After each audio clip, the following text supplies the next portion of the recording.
Right? Yeah. Like, as it all goes quiet.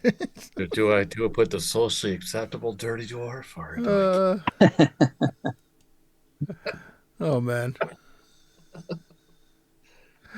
Let's see. All right, timers are all on. Messages are sent out. Sweet.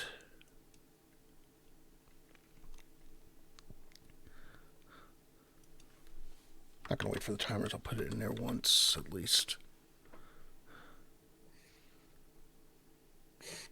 All right. And let's get the giveaway going.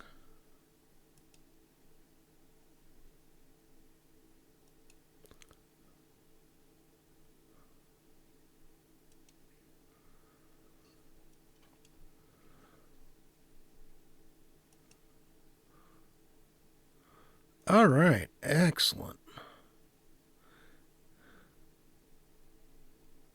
So excited to play again. Yes. Yeah, this is the quasi regular group. I will actually have another group that will be going for a second time, so that's going to be kind of cool in the weeks to come. That one is actually in June. But yeah, thank you all for being here today. It is going to be a lot of fun, I hope. And without further ado, let's go and get these faces on screen. There we go. Oh, welcome everyone to the TTRPG Theater. I am your host and Castle Keeper, Rob, otherwise known as Phantom NJ, and I am happy to announce the third session all together, I should say, or mostly together. This is the pretty much regular group of the now named Righteous Hands.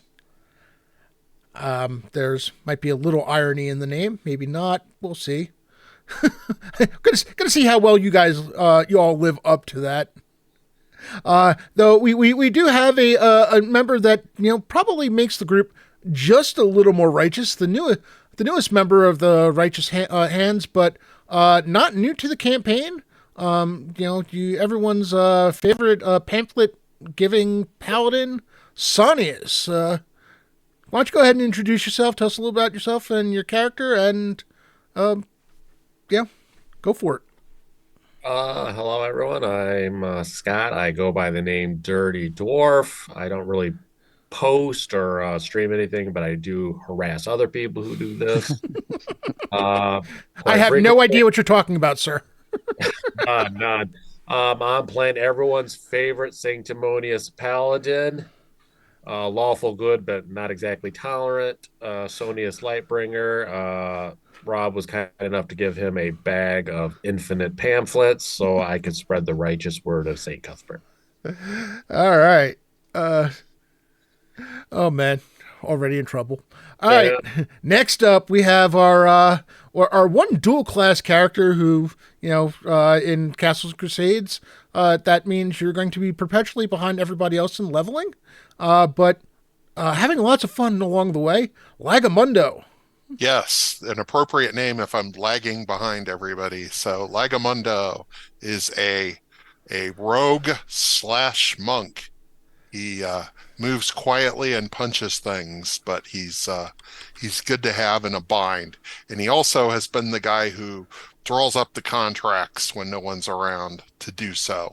Although that might go to Sonius now, since he knows all about law and order and where to dot the I's and cross the T's.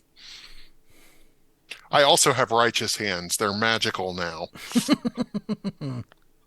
Yes. All right. Next up, we have Leif Cronus. That would be me. My name is Alex Antiquitas. I'm playing Leif Cronus from Castles and Crusades. I'm playing a half-elf primal druid. So unlike normal druids, the primal druid is equipped to actually understands nature as a power, and overcoming power is part of the sense of how they control nature. Uh, Leif is aggressive and wild, and he forces nature to work to his demands. He was born in a war-torn land just east of Nairon, closer to the Audrey Forest. And he is a big fan of sinkholes. Very big fan of sinkholes. Oh boy. Next up, we have a player we're finally getting him back on the table. Real Life is preventing him from joining us for a while, but we've got Sal. Thanks, Rob. It's good to be here and playing again. I'm Bob, Doc Shoulder.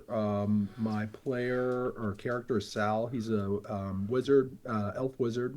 He is originally, back when we started, his backstory was he came from the streets of Harby. He kind of grew up. He's close enough that he's an elf, but he looks similar enough to a human that he was able to blend in enough when he was growing up that he basically found himself off the streets, found a guild for wizards there in Harby, and he learned his craft there, and then found his way into this adventuring group. So that's his story.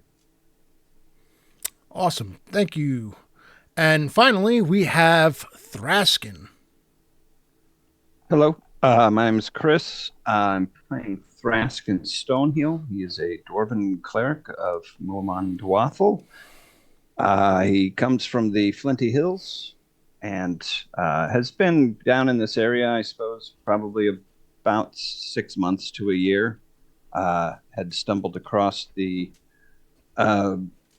ad for kicking off the Sundered Shield, and thought that it would be a wonderful pastime for his walkabout that he is currently on. So. Awesome. And I am, again, your friendly neighborhood castle keeper, Rob, Phantom NJ. I would like to thank our sponsor for this channel, Trollord Games, makers of Castles and Crusades, amazing adventures, and we are now on an ad break, which is perfect timing because this is an ad. And coming out with a number of products, including the Gary Gygax's Fantasy World series. The Kickstarter was a massive success at $250,000, I believe they hit. Might be even more, might be a little more than that. So that will be coming out at some point soon. Well, soon with a trademark. But yeah, because of that, we do have a giveaway that is currently going on. Exclamation point ticket to enter. It is a $10 gift card for any digital product towards any digital product on the Trollord Games website. And I should probably, it would help that if I actually put their thing in there. Asher, thank you so much for the subscription, gifting the subscription to Pluffett Smedger. Nice to see the Gary Holy in chat with us today. So this group has actually done quite a few things. We are the party and members of the Company of the Sundered Shield, and you've had quite a time of things between putting out the a witch's plot to take over a small town. You've gone and actually, what the heck else have you done? You've done quite a bit at this point. Yeah, I think this is my fourth adventure with the team. We rescued the elderly knight. Rescued the yes, which is going to be funny that you should mention that because you are going to have some company today. As it was most recently, and I'm going to give you all a little bit of free gold. Give yourselves each 100 gold. You had a journey where you were basically from your last job had to do a caravan escort going north, maybe on the northern border of the former lands of Almor, where some of you also had a previous adventure trying to rescue and put out a plot by the uncle of a kidnapped Almorian lordling. Make not run great again. Yeah, there we go. Oh boy. Is he the one that stole the sword? Right. Stole the sword. And this was an adventure that actually took part in 3 parts at GaryCon. Some of you were part of that, where you managed to capture the plot, managed to get the lordling back safely, managed to get the sword back safely, and managed to capture the uncle who was thought dead and had been plotting. And so far, I think you're all 3 for 3 in terms of people that you've needed to either capture or kill, and capturing them and bringing them back. So that's well done on that thing. And there We will was that try. tower. There was that tower of spiders too, Yes. where you killed one of our companions. I wasn't on there. That's why they were killed. I will say, Sonia doesn't really like to use the word kill. Righteous therapy is generally the better word for it. But Well, we're just lucky PETA wasn't involved in this incident. Oh man. Was that the one where you killed the dog, Rob? I killed. Yeah. I there. Well. I did kill a dog. Yes. Yes, you did. The dog was not my fault. To say I love will. all the player was crushed. backpedaling. I didn't do it. It was the dice. Those No, it little literally dice. was. I mean, it literally was the dice. I rolled to see which of the mounted people were attacked, and it was the one riding the dog. There were 2 people on the dog, so I gave it, instead of a 1 in 2 chance of it being the mount, I had a 1 in 3 chance, and it still picked the dog. And If there's 2 people riding a dog, you did that dog a favor. they were tiny. It was going to have back problems later in life anyhow. Exactly. Right. That poor dog Dylan. suffering from arthritis. It'd be terrible. Sonius hears this and just assumes that it was a heathen dog, and he's fine with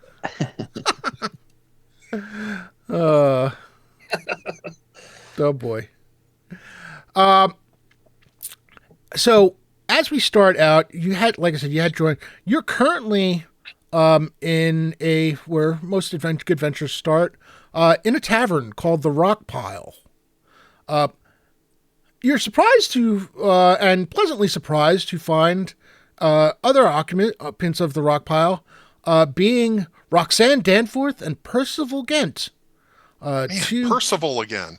Yes, this is the 3rd time some of you have run into, or third time you've run into for me. Percival. Yeah. And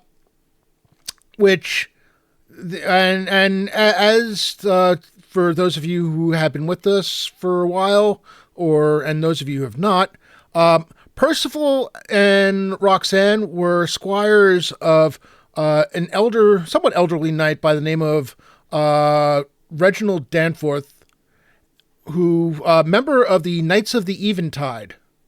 Both had been studying and had been under his tutelage.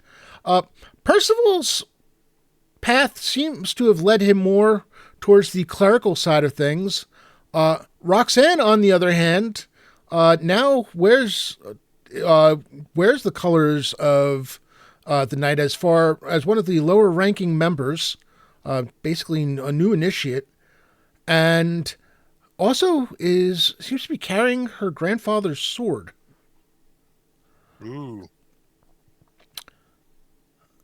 The 2 of them walk in the door, and seeing most of the members of the party that they recognize come over and greet you heartily. Well met. How fares your grandfather? Roxanne smiles and says, "He's well, thank you. We finally convinced him to take it somewhat easy, and I think he's having more fun minding the growth of our horses and such. Hopefully we can convince him that his adventuring days are behind him, but a night's work never seems to be done, and let's just say the fact that he has allowed me to use his sword has given me hope that he will think long and hard before going out into the field again. So are you now a knight of the Order of the Eventide, or are you working towards your knighthood? Working towards my knighthood, I am an initiate. Uh, they've allowed me to seek some adventure. Things have been quiet. Thankfully, lately, things have been quiet along the Eventide. And they were kind enough to allow Percival to join me in search of adventure and search of things to push my claim towards full knighthood. I see you carry a new blade. Perhaps you would like to test your mettle with our friend Sonius. If you feel this would help your cause, I'm glad to hear about your grandfather putting away his warrior ways. As he, in his elderly years, put himself upon a righteous path. Oh, my grandfather has always been righteous, and he would be in severe pain to hear me call him elderly. But the years have taken its toll on him, and the battles from the last time you saw him, he still moves slowly from the things that happened. I give her a pamphlet. So this is for your grandfather. I suggest he reads it closely. Mm, uh, yeah, Percival takes a peek at the pamphlet and doesn't say anything. For a nursing home is Can't even shut the door and say go away. exactly. But it is good. What brings Percival's what brings you all here? Drink. Well then, that's an adventure in of itself. I do remember the last time we saw all of you drinking. And Percival pulls out a small bag of coins. Like, let's have some drinks. I do not drink, but I will have a strong black tea. Water. Need. Tea and water. I know I'm not a lot of fun. Uh, that's all right. You notice that Percival definitely enjoys having. Actually, goes with the drinking of mead. Roxanne, on the other hand, does get a mug of ale, but you notice that she slips sparingly of it. And you basically spend the next couple of hours. It was already late afternoon into the evening when when they arrived, and there comes a point where you're just about ready to hit the sack, or basically head back to your rooms before your journey back the next day, and the ground starts shaking. There's a tremor. It's not me. It's not me either. I'm sure it's Thraskin, do me a favor. Please roll me a wisdom check. Knowing how shoddily this inn was probably built, I'm going to rush outside so I don't get crushed. Let's see. Call up my character sheet as a 14 on the die, so plus 2, 16 prime. Yeah, Thraskin, this is going to be bad. You're basically your stone sense. You're feeling. The tremor starts off slightly, and there is an energy to it that's growing. You can feel the earth getting ready to start shaking violently. I tell everybody, this is going to be very bad. Grab onto something that is far sturdier than this table, and I will move to the threshold of the the doorway. Okay. I'm I'm heading out. I don't try to help anyone. I just try to get out. I don't want to be Yeah, crushed like a being a bug. druid, I don't trust being indoors when this happens. Yeah. Does seem like a bad idea. I do. Whoever's around, I will. Sonius will say, "Let's get outside. This could be bad." Sal falls leaf. He seems like he knows what he's doing. Just gonna kind of scoot out there with him. All right. You all head out of what? Is there anyone who remains inside? I am basically when I move to the threshold of the door, hollering for people to get outside. I'm going to be standing in the threshold of that door until the last person comes out. And make sure Percival and Roxanne leave, of course. Correct. Yes. Okay. Try to clear it out. Make sure people are safe. All right. And make sure my mead does not get left behind.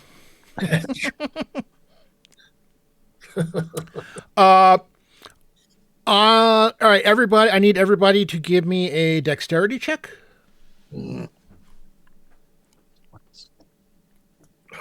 This one's not my strong suit here.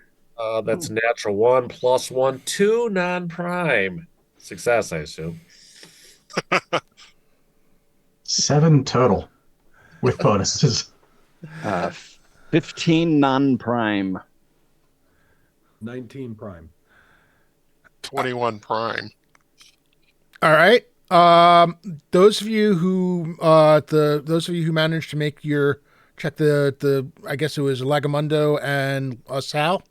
Yep. Yeah, you're able to maintain your footing and help people out. Everybody else, well, actually, hold on a second.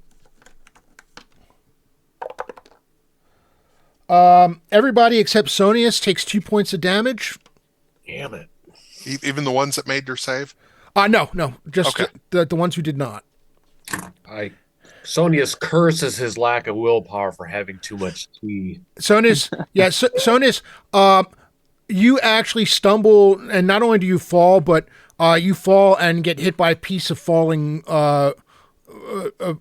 basically a falling post. You take 4 points of damage. 4 additional or just 4? No, four total. Thrash Kid. Yeah. For the record, Thrashkin, if Sonius had a second best friend, it would be Thrashkin, even if you do worship a false god. Oh, I appreciate that. Is he still in the building? No, he managed to get out of the building. It was as he was getting out. The key to it was you all managed to get out of the building because you were able to identify it before it got bad. But it was once you got outside, that's when things really started to open up. You note that the roof of the inn caves in. There told is ya. the inn itself was actually only a one floor, but it did partially, did at least partially cave in. Things after about 30 seconds or so finally calm down. 30 seconds after it really starts, the ground starts shaking. There are basically cracks in the dirt on the street, places where the ground just kind of shook itself apart. No real chasms or anything, but a lot of the buildings here have taken severe damage, and you see people rushing around trying to assist people getting out. All kinds of things. You also note that there are some that are on fire. The small little hamlet is currently a mess. I'll go join in or start any bucket brigade that's needed to put out some fires. I will assist Sonius with getting him out from under the chunk of wood or whatever that he's under, and start doing triage on people hurt, any of the townsfolk and stuff like that. By the way, what is the town that we are in? The name of the town is actually Rock Round. rock ground. Okay. Yeah, I should With mention that. Leif's understanding of nature, would he know if earthquakes are natural to this area? That's a good question. Give me an intelligence check. Enter wisdom. Um, give me. Actually, you know something. Let's go wisdom first. I like that one better. Yeah. So that's going to be 16. It's a prime. Prime, of Yeah, course. you know something. You've. It's rare. It's happened. You remember a story of it happening years and years ago, but you're not sure if it's natural to the area, but you do know that this is not the first time this area has been hit hard by an earthquake. However, the last time that you're aware of it is a distant memory. Not Right. your particular memory. I'm just talking in terms of time past. Is there anyone elderly near Leif? You can probably find one. By the way, North Shore GM, I didn't mean to ignore you. Hello, good to see you, sir. On the pretense of trying to help the elderly person, Leif heads over to them and asks them, "Is this normal to this area? Have you ever seen this before?" I have not. My grandfather's grandfather was the last. I'm stories being handed down. It was this was. I don't know if it was as bad or worse, but I not in ages. All right, I pretend to help him off and dust him off. Like I'm actually trying to help him just to get the information. Thank you, young man. Much appreciated. Not a problem. Thank you. And he looks over and he's like, "Oh, the tavern. We must rebuild that soon." Would you like some of my mead? I saved this. Oh, you are a fine young man, are you? Here, have a sip.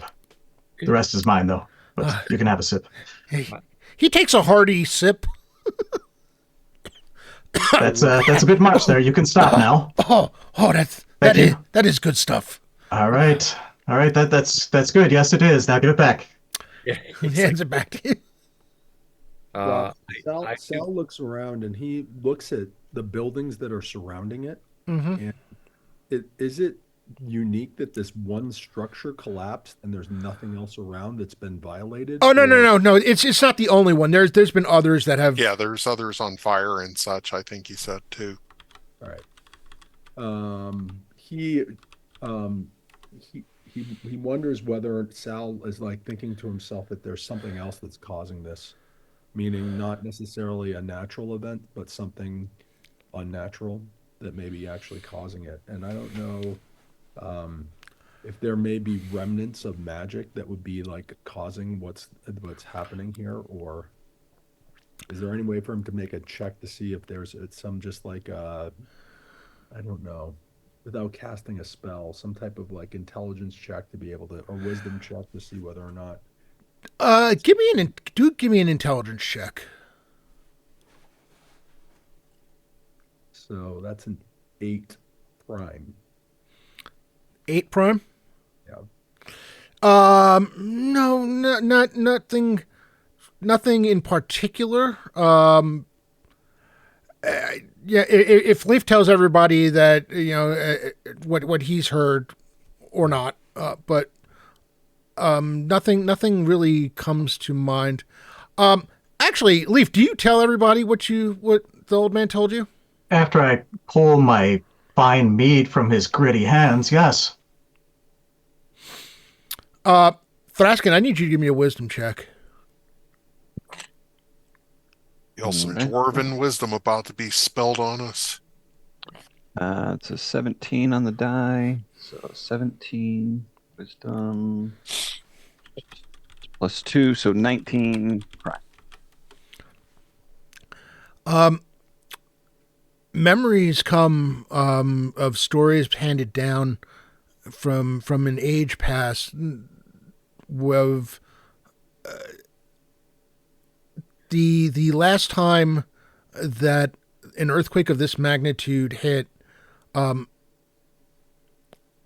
An item of importance to the Dwarven peoples, not your tribe not your clan in particular, but the Cinder Forge clan, one of the clans you're familiar with. They are a smaller clan. They used to be larger, and they also used to be very, very successful. Hard times have hit them. There was an item of power mentioned only in whispers these days. It is something almost, the naming it is almost too painful for them. But it was lost to them at that time. And this item could create earthquakes, is that? No. It just, when the earthquake happened, the item was lost somehow. You were never, because of the fact that you're not a member of the clan, you're not particularly clear on the details. Just that it was lost to them, and the clans itself started to decline shortly afterwards. Almost as if they were cursed. There was no real tangible curse. It was just, once that happened, they almost lost their spirit, as it were. Their numbers dwindled. Younger members started leaving to go find, instead of staying home and helping build things up, left in search of adventure. The clan itself still remains, as far as you know. However, they just do not have the spark that they once had. What was the clan name? Cinder Forge. Cinder Forge. Sonia spits out a few teeth and a part of his tongue, and so looks at Thraskin and says, "Thanks. I did once have a dwarf tell me that earthquakes are due to shifting plates, but I think something like this is due to wicked living." Sonia, while those wounds are fresh, you should apply some bandages. Yes. I will do that. What is that, 2 points? Yes. Anyone else who was wounded should also do the same before you help others. I always try to pontificate before I heal myself, but thank you. But I'm going to help with the area as well, get people saved, try to put out some fires. Such a paladin. Yeah, you and as you're doing it, you take note that Roxanne is currently bandaging, putting a bandage on Percival's arm. Well, she gets up and walks over to you and says, "Well, that was certainly something." You're doing fine. You're okay. Do you need anything else? I am well. Percival took a little bit of a nick. He makes for a better doctor than he does a patient, though. Captain, I know what I was always advised back when that stuff would happen to me in Real Mod. I was rub some dirt in it and walk it off. She looks at you and says, "I have no doubt of that." I will let everybody know that what you had told me about the Cinderforge clan, and the earthquake happened when they lost an item of great power. If this is something that was natural, I mean, I guess I'm just gonna spitball here, but if this is something that is natural and not caused by magic in some way or something like that, you'll likely get aftershocks and stuff. So you'll probably get smaller earthquakes in repetition over the course of the next 24 hours. If it was something else other than naturally occurring, it may only feel this once.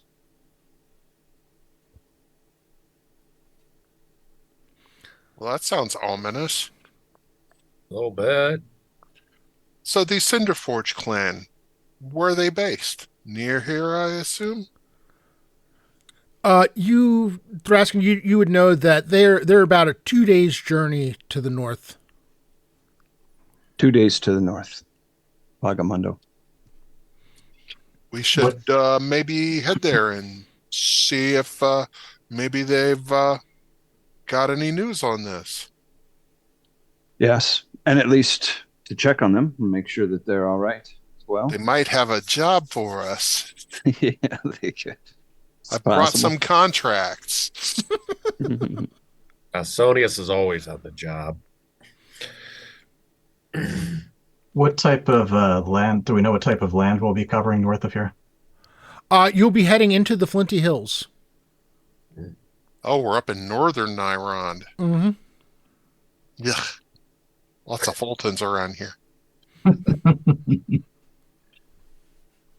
You know, I really hope they don't rebuild that tavern here. It'd be a good space for a temple. But if you guys want to go north, let's do it. Oh, blinding light. So we'll help them put out the rest of their fires and then maybe get what shut-eye we can before we head out again in the morning. Yeah, and I will expend. I mean, for the day. I mean, I'm assuming that I'll be able to pray and get spells back tomorrow. So, not planning on adventuring. I would have had heal spells and everything done. So I will expend all of those on anybody who is hurt throughout the town, Okay. and reset my spells tomorrow. I give 20 of my gold pieces to the tavern owner to help rebuild. Oh, thank you. The tavern owner thanks you profusely. And make sure to restock with that mead. Oh, I will make sure to have plenty of it for the next time you visit. Yeah, I give you a look. Sonius gives you a look of, what are you doing?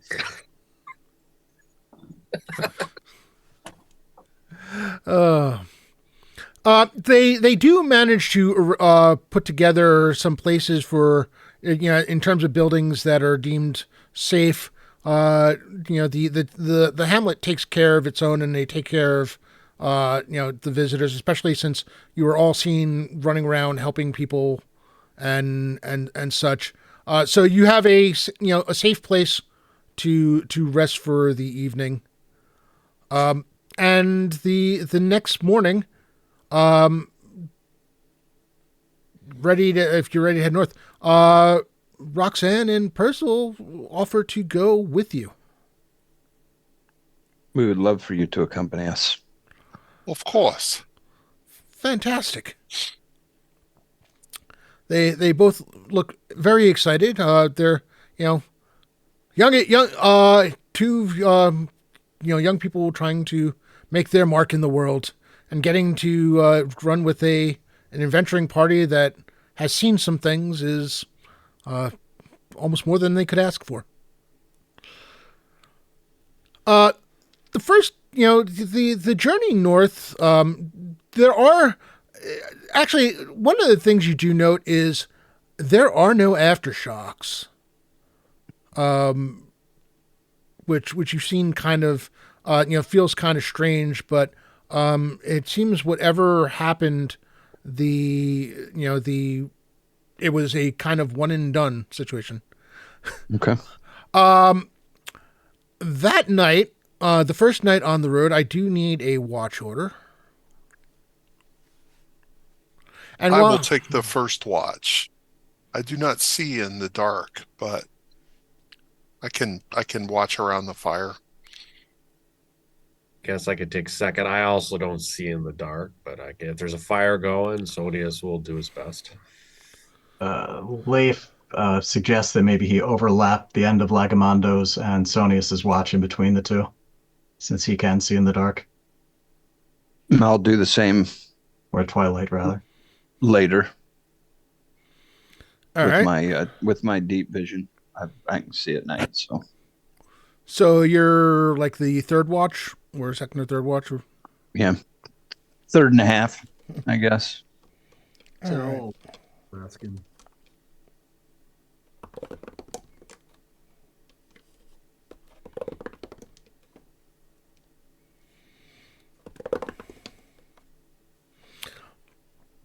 All right.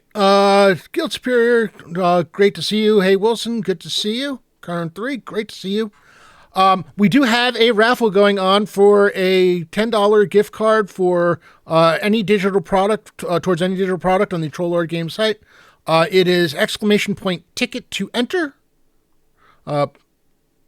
And also, we are running a game where we are using hero points and special hero points. If you would like to help the players out, I'm sorry, we'll just !ticket. Don't with no to enter. I probably should have cut that off right there. Ticket to ride. Nice. But you don't care. I got you. So the first watch goes. The first 2 watches go peacefully. The third watch actually, during the second watch, Thraskin starts dreaming. Thraskin, visions come into your, waking your dreams. You find yourself, there's a feeling of heat all about you. Instinctively, you know you're underground. In the distance, there is some kind of white object that looks like it's low to the ground. And as you try to focus in on it, you see the shimmering blue of runes being activated. It comes into focus, and you find yourself staring at anvil. Something about the anvil brings you great joy, but your eyes are brought to the figure, the form coalescing behind the anvil. A large beast-like creature in a guttural language, banging on the anvil with a large hammer, horns coming from the sides of its head. And every time the hammer comes down, the blue runes turn reddish in color. You hear other sounds about, and you can see other figures, other guttural languages being spoken, just loud enough for you to hear their presence, but not enough to be able to make out what they're saying. There is a feeling of violation. There is just a feeling of wrongness. It strikes you to your core, and you wake up in a sudden, basically drenched in sweat, sitting straight up in the middle of the second watch for whoever's on watch with them. I immediately grab my holy symbol. Mm-hmm. And start saying a quiet prayer. Now, which god do you worship again? Muaman Dwathel. Okay.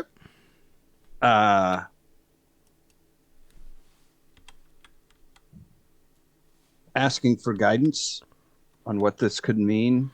Who do I see? Do I see anybody particular, or is like the watch out further, or? I think the watch everybody would be relatively close by. Right, Leif is doing his usual creepy thing and staring at the party sleep. Okay. Lagamundo, allowed to sleep since it's not his watch, is sleeping soundly. But yeah, like I said, I'm more or less saying a prayer of protection, asking, saying, Muaman Dwathel, please help me to see who that beast was.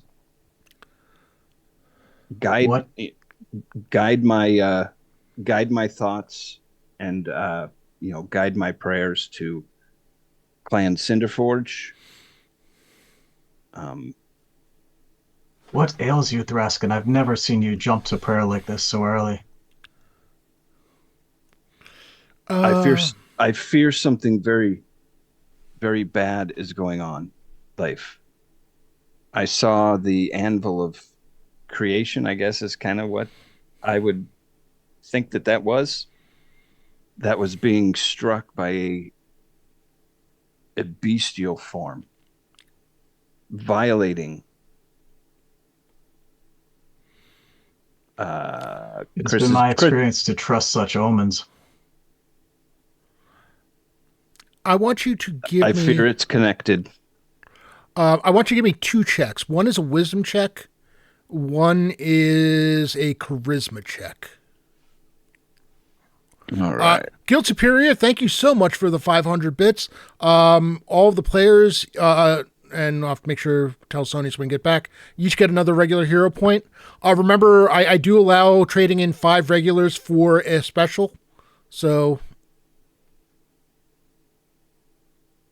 All right. The wisdom check is 19 prime, and the charisma check is 8 not prime. Okay. There is you feel the pull of the you feel the presence of your god, and despite being the god of wanderers and I guess a bit of the lost, the wayward and such, you do feel that you are correct to be heading towards the lands of your people, in search of the clan. There's a feeling of rightness about it. You also have the sense that there is someone that you need. There is someone that you need to meet. Someone who knows you're coming, even though you're not sure who it is. There is someone waiting to greet you when you get there. Sonius, you got there was a donation. You got another regular hero point. And like I said, we can donate. If you get 5 regular hero points, you can change that into a special. Oh, excellent. I'm like looking. Is that you, Mom? Yes, thank you. I tell Leif that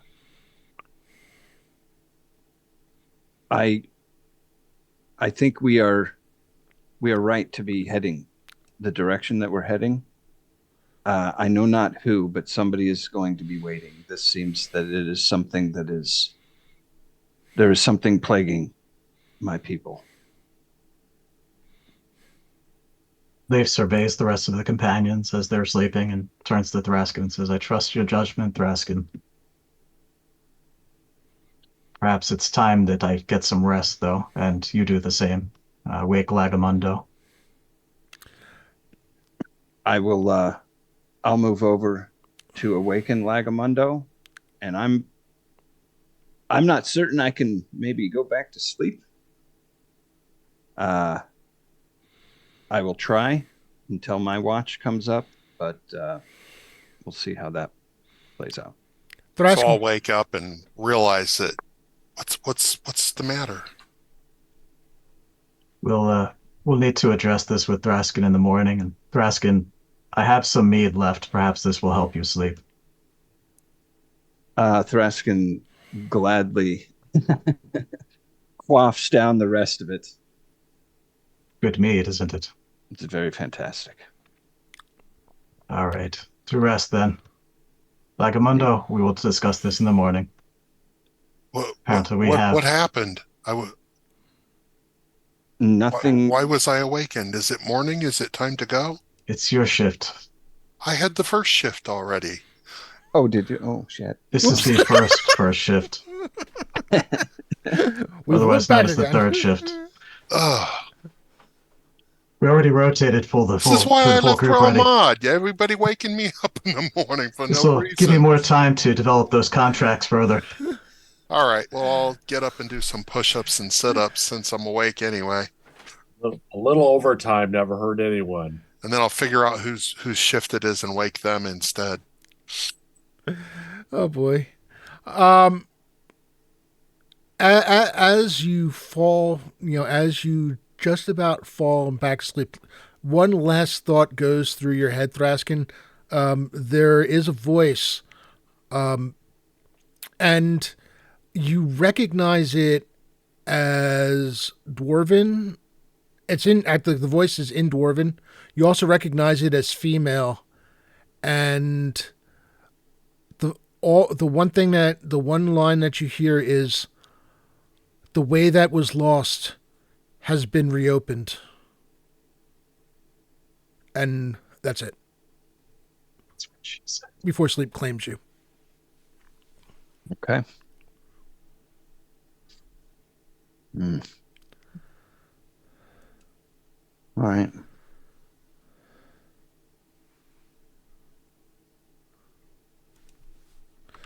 All right. Let me just check. Yep. Nope. The rest of the night goes without, without any further ado. I wake up. I'm exhausted. I'll be kind. Percival offers to take that. At some point, Percival kind of wakes up and says, I will cover you can get some sleep." Alrighty then. And I fall asleep all sweaty because I've been doing some planks. Oh boy. I'm sleeping, but I wake up hearing him, and I'm thinking, for the love of St. Cuthbert, can you keep it down? Trying to get my paladin sleeping. I think you were the one supposed to be on watch last night. All right. Yeah. Got to keep him charismatic. Charismatic. There we go. That's the way it's pronounced. The next day's journey, you continue the journey the next day, and heading through the hills. There. Rob, I do want to. I will address everybody in the morning. Okay. Over Yep. No, go ahead, breakfast please. and tell them what about my dream. And I say my sleep was interrupted by visions last evening. It seems there is some foul corruption that is perhaps attacking creation itself. I saw the anvil of creation bedecked with the magical dwarven runes. I heard bestial speech, and I saw a large figure, and I'll describe it: horns, kind of a beast that had a large hammer that was striking the anvil and affecting the magic of the anvil itself.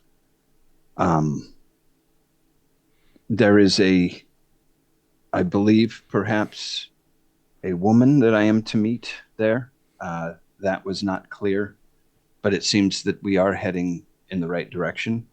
But I do want you to know that I fear our way is fraught with peril. Is this how dwarves notify you that you got to get married?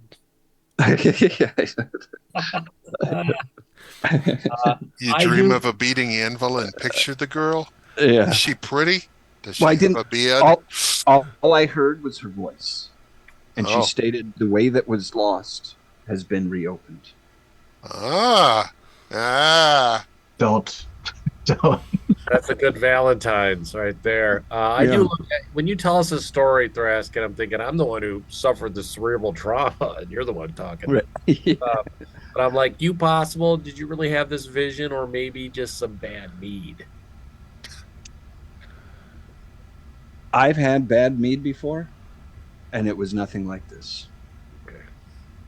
But I do want to say that I cannot state how much solace it brings me that it is the four of you that I am with. We'll stand up with you, man, when Yes. it's time for you to Yeah. take your new bride. It's true. Get you married. Sonius, for a single moment, a tear almost goes out his left eye because no one's ever told him that they liked being around him.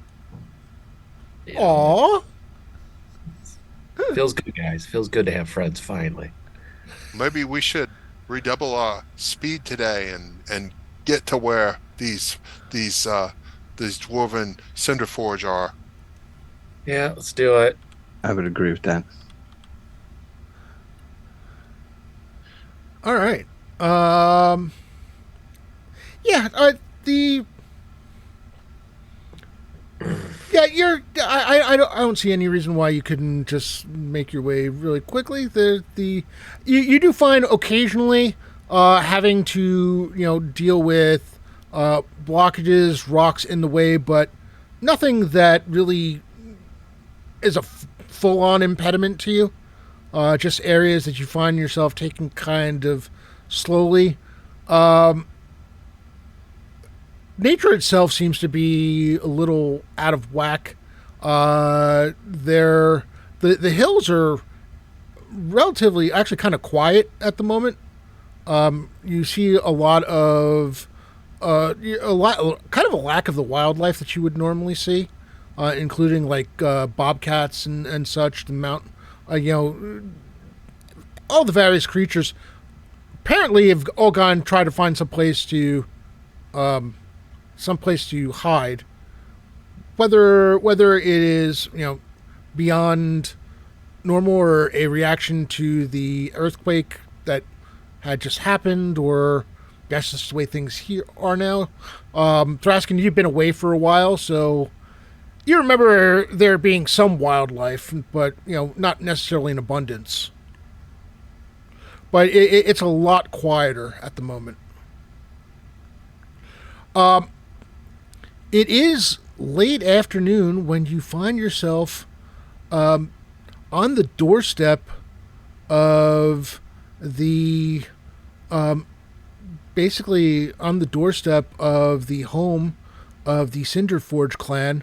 There are two sizable wooden doors built into a hill, and in front of it are two dwarves, both of which holding seemingly oversized battle axes, with two hands on the shaft,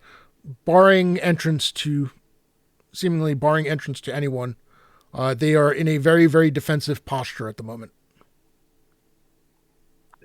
I will lead Okay. as we approach, and I'm riding my pony. I've got my war pony. Mm-hmm. But as we approach, I say, "Hail! My name is Thraskin Stoneheel. We seek audience." As soon as you say your name, they become amazingly just much more relaxed. You don't recognize either of them, but it was they have the sudden kind of relaxed demeanor around you, as if you were clanmates that they've known for years. And one of them says, "It is good of you to come. I assume these are your companions?" They are. This is Lagamundo, Leif, Hello. Sonius, and Sal. I am Bren, but that's not important. Come quick, and he opens. The two of them pull open the doors, and you see it takes quite a bit of an effort to get the doors open, but the strength in those dwarven arms, you see them, their muscles clenching as they pull, and the doors open with a bit more of a groan than you would kind of expect, and you Thraskin, you realize that there's been some damage here. The doorway itself looks like it might have been altered a bit, and you hear Bren yell yell inside, and a couple of other dwarves come out, and you see them basically taking his place as he leads you inward, as he Okay. leads you all inward. Yeah, I will leave my pony outside, tether it outside, or Okay. I won't walk it in. But And I tap Sonius on the shoulder and say, point at the dwarf Bren who let us in, said, see? And that's why you got to work out. It's hard to open those doors otherwise. Leif I keeps worked his up a regimen for you can work on. That's true. I just gave it an imperious glance and the door did not open, so you may be onto something. Leif has his cowl up in case any of the dwarves are offended by his ears, and listens intently for conversation. You speak Dwarven? I do. Actually, give me a listen check.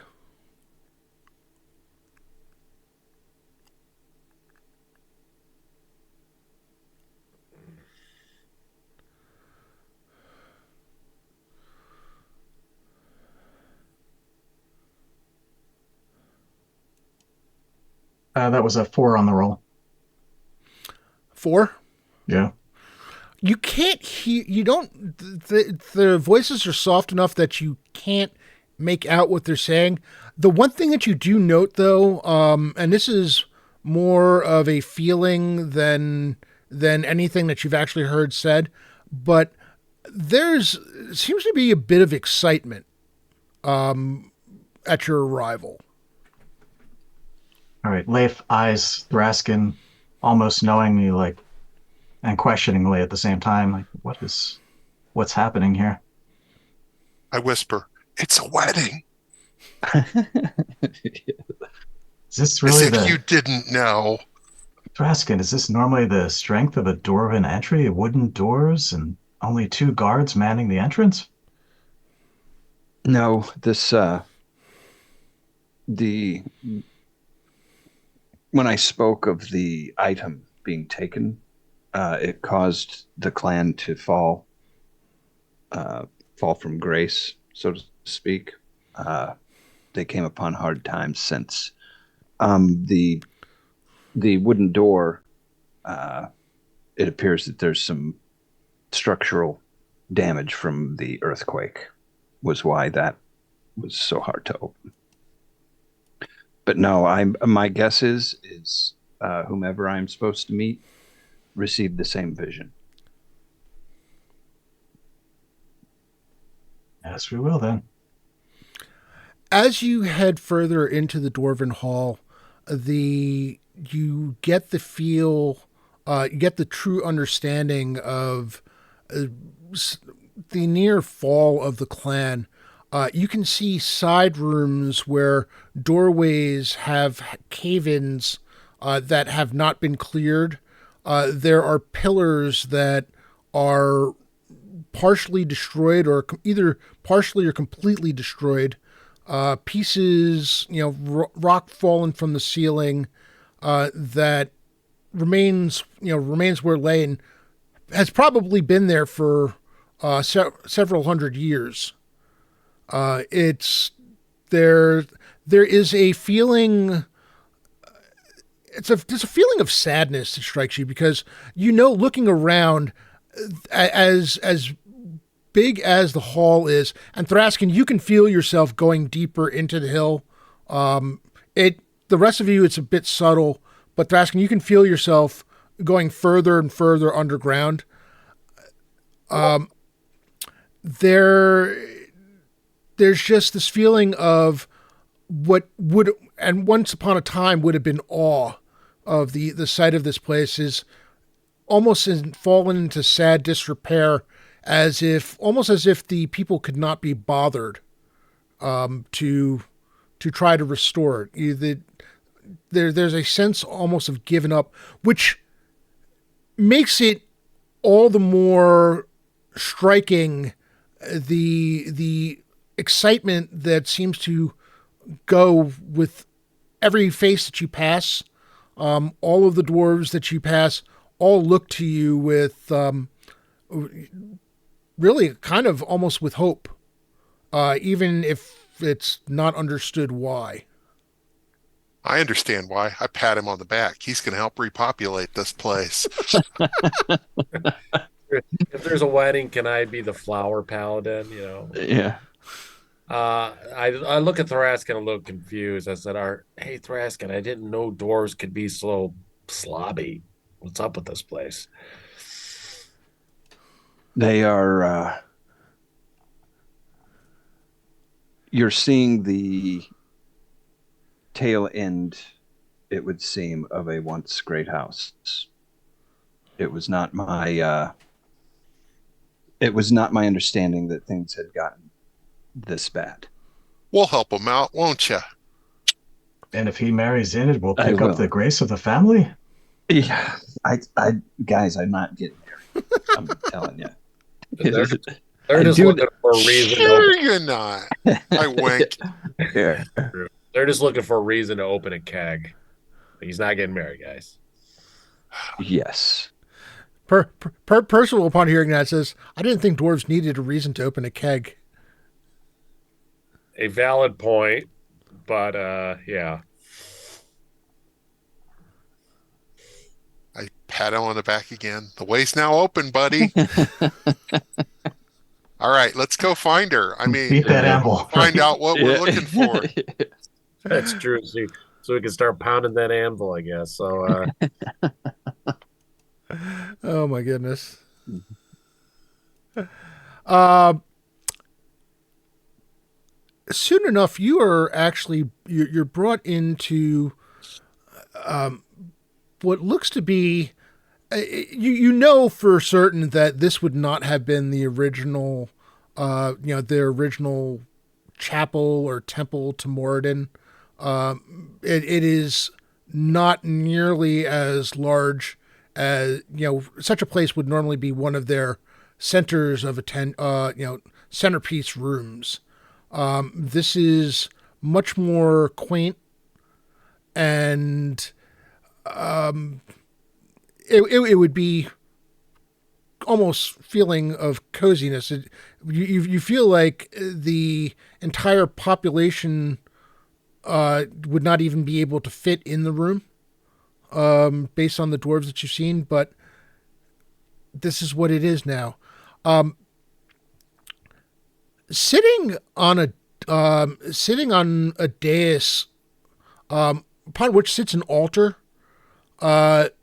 there is a young female dwarf, who actually, I think Leaf, you're the only half elf in the party, right?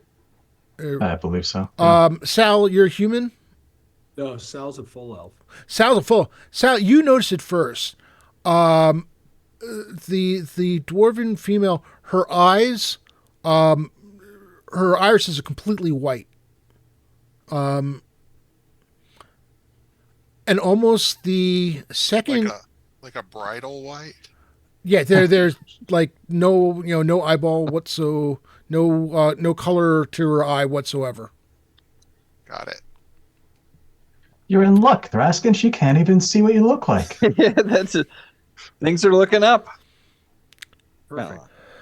You note that there are two dwarven, what appear to be two dwarven clerics or two dwarven priests, on either side of her, standing there, just seemingly, just not really in any kind of like defensive posture. They're just waiting your arrival.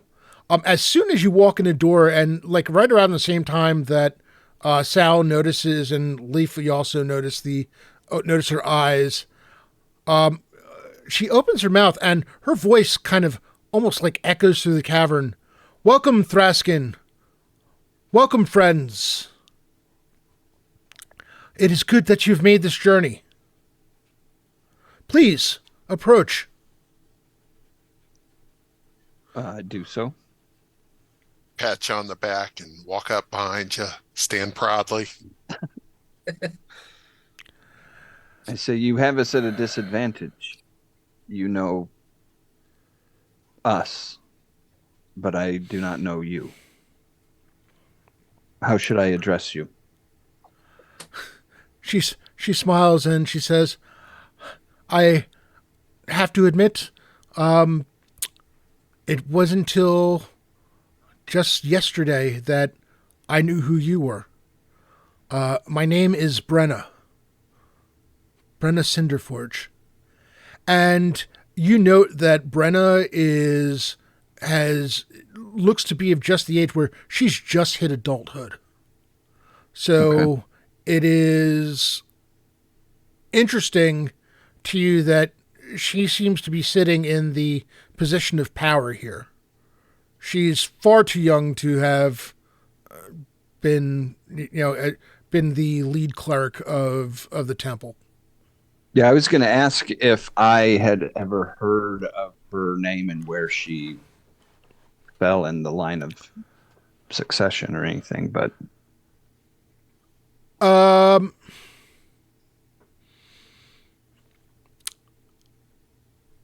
yeah, I mean, let's would I see. know who her father was, her mother was? I mean, who used to rule here and such? This is going to be a give me an intelligence check for this one. This is going to be a rough make. All right. Int is not my strong, which that's a nat 20. Nat But 20. so that's Nice. just a 20 on my non-prime. Interestingly enough, you do remember, upon and every once in a while, news of births would be had, and you actually do remember, strangely enough, for whatever reason, the announcement of her birth some 20 years ago.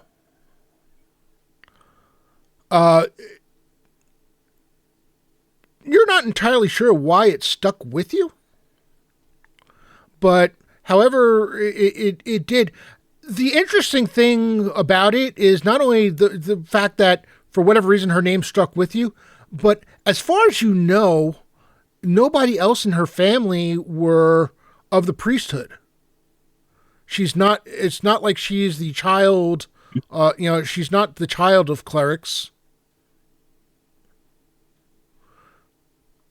Do Sal or Leif notice that with her eyes the way they are, that she appears to be blind actually, or that just that her eyes are strangely colored? Does she look around the room or acknowledge motions and noises like a normal person would, or She acknowledges noises and motion. It's hard to tell because as you approach, she knew you were there. She knew who you were. She doesn't look directly at you. And but she also, the fact that you come directly towards her, she doesn't have reason to look elsewhere. So kind of 50-50. Does anyone else have the same, issues with their eyes, or is it just her that's in the room? Just her. And is there anything else odd with regards to how she looks besides that one feature? No, actually. Other than the fact that one, she is extremely young to be in the position that she's in, and the fact that her eyes are, completely white, strikes you as would otherwise strike you as normal. She's only got eyes for Thraskin. And you're blind. Raskin's a 10 out of 10. That's exactly correct. Don't forget it.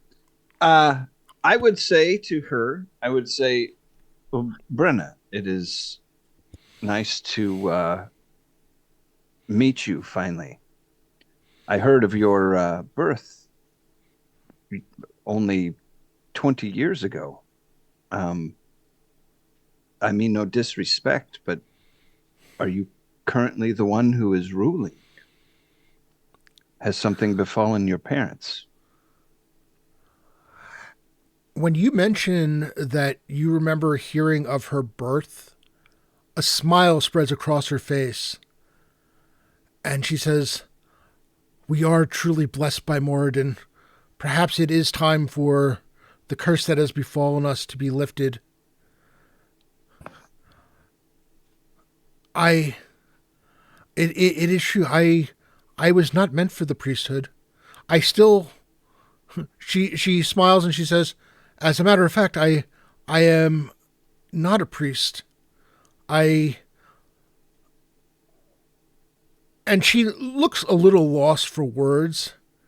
One of the two priests at her side puts a hand on her shoulder, as if just it's just a gentle, calming motion, and says, "Brenna is the first seer that we have had in some 200 years."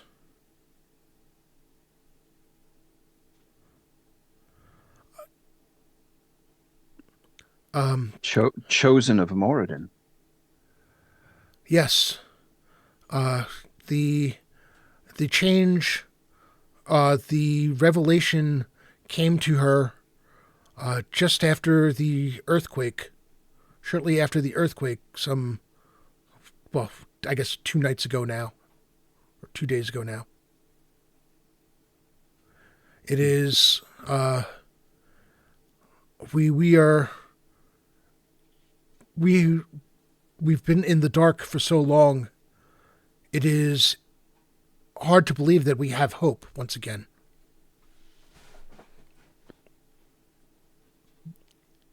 My dreams were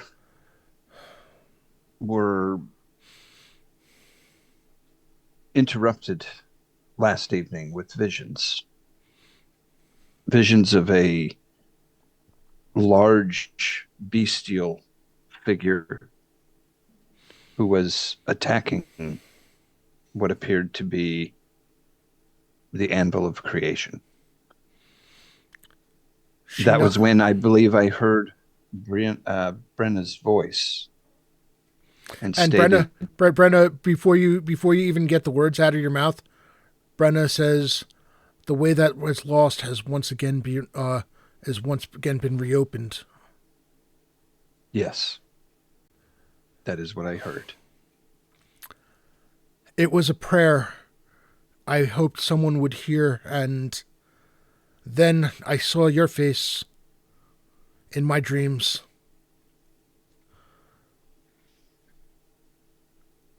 And I can hear your voice now, and I knew it was you as soon as you entered. We do have hope once again. I would ask this favor of you and your party. It seems that Moradin has brought us together in hopes of reigniting this clan. And as much as I wish our own people could go and try to find the anvil, it appears that it is not meant to be our path. Moradin has sent you to us. The way is dangerous. When the hills shook and the way was reopened, evil was quick to stake its claim. Or maybe the evil was always there, and just the opening of the way made it clear to us that what has happened. The anvil is in the hands of evil. It is in the hands of those who would defile it, those who would turn it to their own ends. Please, will you help us? We have a contract for that. I pull out one of the two blank contracts I carry rolled up with me. These are just some standard terms and conditions. Note here, lack of liability, and we just need to, we just, you dwarves are so lawful people. We can, I'm sure we were sent here. That happens. We're glad to help you with your problem. We just need to make sure that the company of the Sundered Shield is represented properly here. And I will pass the forms past her to the clergy that are present, because obviously they're familiar with such formalities. The two dwarves at her side look momentarily at either side look momentarily annoyed. She's got a smile on her face as she's listening to this, and she says, "Yes, we would be happy to handle all contracts and such. We do understand such things. There was a time where our name was used in contracts across the realm. Maybe, just maybe, we will find those days again." And she looks at the two dwarves at her side to almost with a slight look of admonishment. And one of them, the one on her right, walks forward and puts his hand out for the contract. Then I hand it to him. Take all the time you need there. We'll be glad to help. Proud of my boy here, and I pat Thraskin on the back. He's looking forward to working with you and helping you with the ignition and the sparks and helping you find the anvil. Where is the way that you speak of? Where is it? Do you need it cleared? Do you need the anvil returned to you? Lagamundo, I think you might need to instruct our friend here. In what? The use of the anvil. And finding the way. All in time. All in time. It's all in the subtext, of course. Yes. It's in the sub paragraph 4. Tony has no idea the subtleties of the conversation. He's like, you just got to make sure the anvil's hot. Subparagraph 4, Section B, line items 3, 7, and 9. Yes. Thank you. We can certainly furnish you with a cart capable of bringing the anvil back. We do want it returned to us. Is this is the item that was stolen from your clan years ago? Not stolen, lost. There was once a temple, a large temple to Moradin in the hills, another day's journey from here. It was not an easy path to get to, but it stood on its own. All the clans in the area used to make use of it for their larger gatherings, for weddings, for feasts. It was the kind of place that could host a gathering of the clans. And it was also the sacred place above which the anvil itself was kept. Well, do you have the directions of how we were to find this temple? She turns and looks at Thraskin. Thraskin, suddenly you find yourself staring. The room just shifts away to you, and you find yourself staring at a pass leading up to along one of the larger hills, and you can see that the pass itself had previous rock slides. You notice that rocks have seemed to have gone away, and you find yourself like kind of gliding up the pass to a rather large opening in the hill. There are rocks that were there. They have appear to have shifted. You can tell that at one point they were probably large enough and could have been settled enough that they would have completely blocked it. Some of them appear to have possibly cracked and moved out of the way.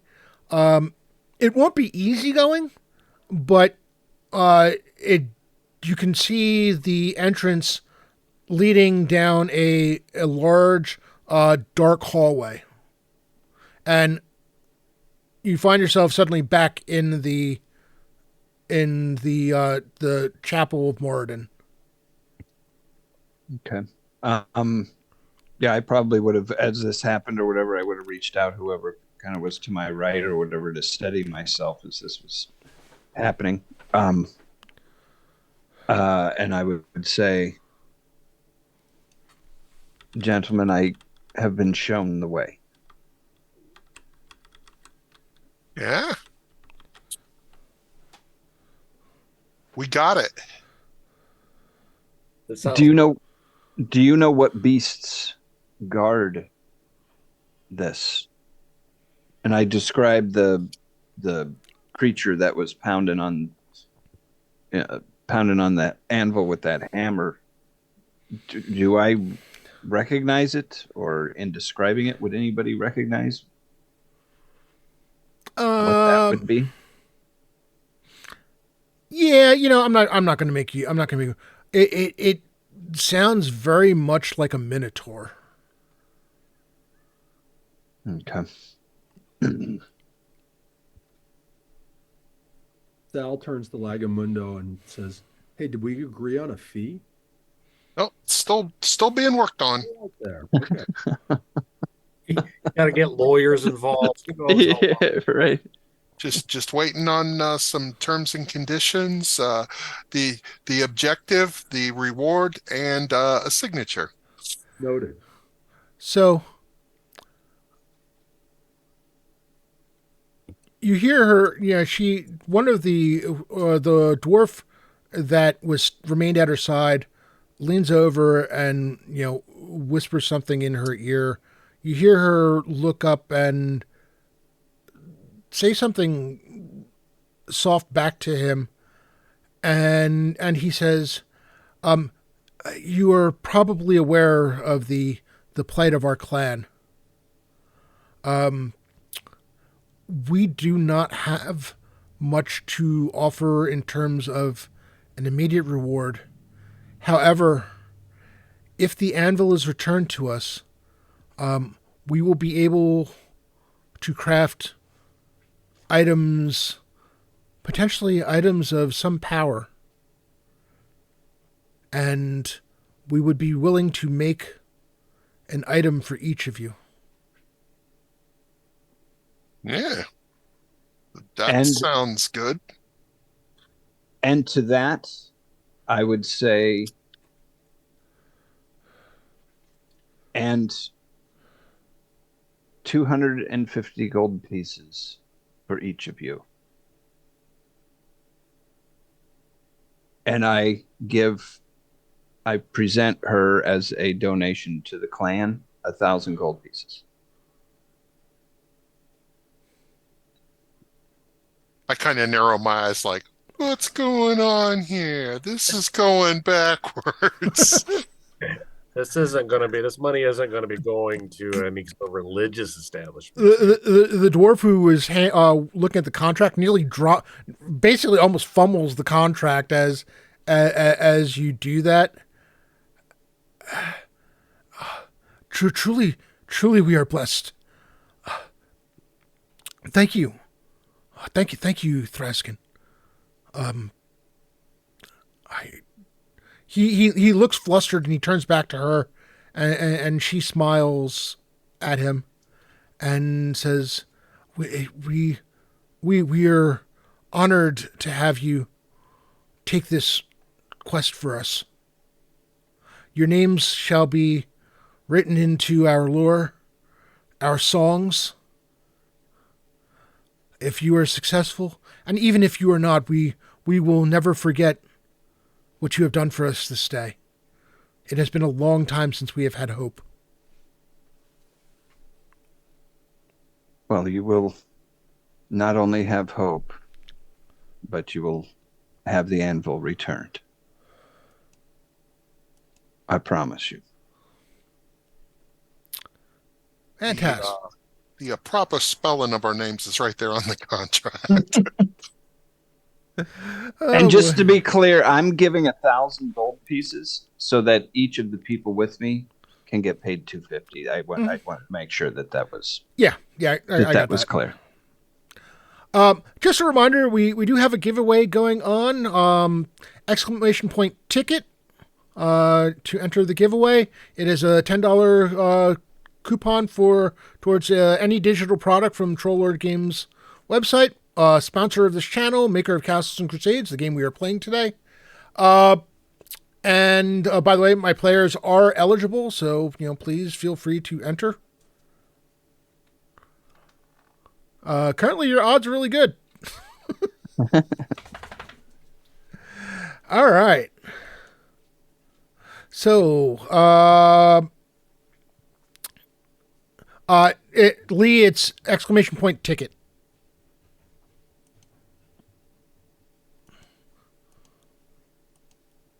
And it looked like with the terrain and everything, it'd be best if I left my war pony here, right? We just go on foot. You're going to be going underground, and you're going to have you're going to have a cart. Actually, the cart is going to be pulled by 2 rams. Oh, okay. All right. Ram tough. All right. I am going to hand some of the clerics some pamphlets because if anybody needed some true religion, it's these people. So here you go. Hope it doesn't seem offensive. I hand it to them. I hope the cleric fill out the appropriate sections for what the terms were agreed upon. So we're bringing you the anvil, and we're getting our company members' money back, and a promise to craft each of us a special item of value indeterminate. I shrug, but hey, I'm getting my buddy's money for something. Yeah, and just sign right here. And I shrug and like, okay. Sal like kind of elbows Lagamundo, and he's like, "How about everything else we find? Is that ours or theirs?" Well, that's common. I point down to paragraph 4. That's given. That's blue plate. That's in stock language. Yeah, the whole "you're allowed to keep what you find" that's called the finder's keeper's clause. That's sorry. The tort law is our thing, Laga.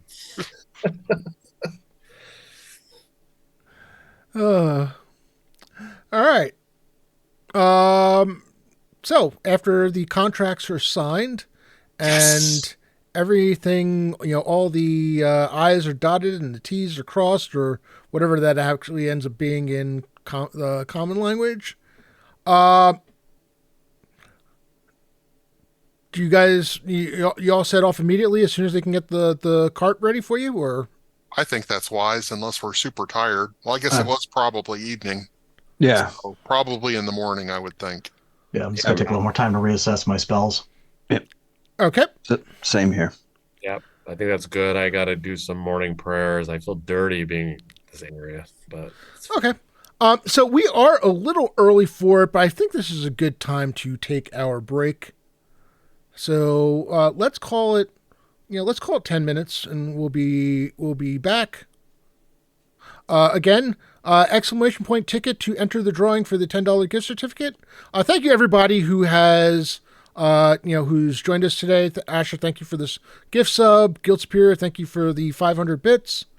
And we will see you in 10 minutes. Right on. excellent. Rob, are we going till about 7, you think? Yeah. Okay. That's what I figured.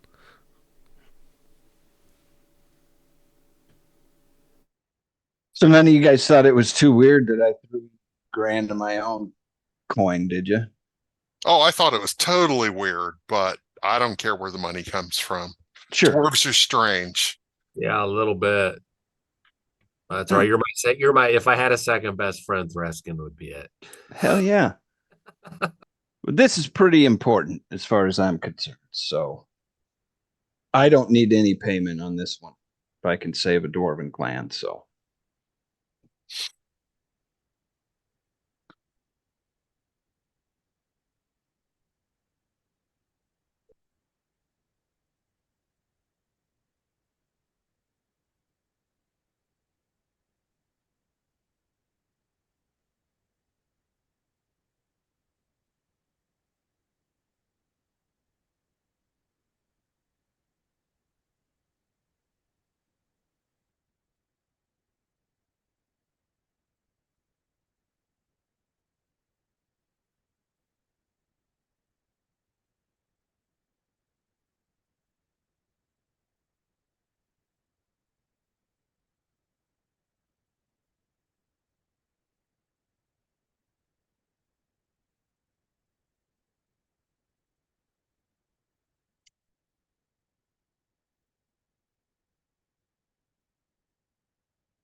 They all thought it was weird, Rob, that I threw the money in.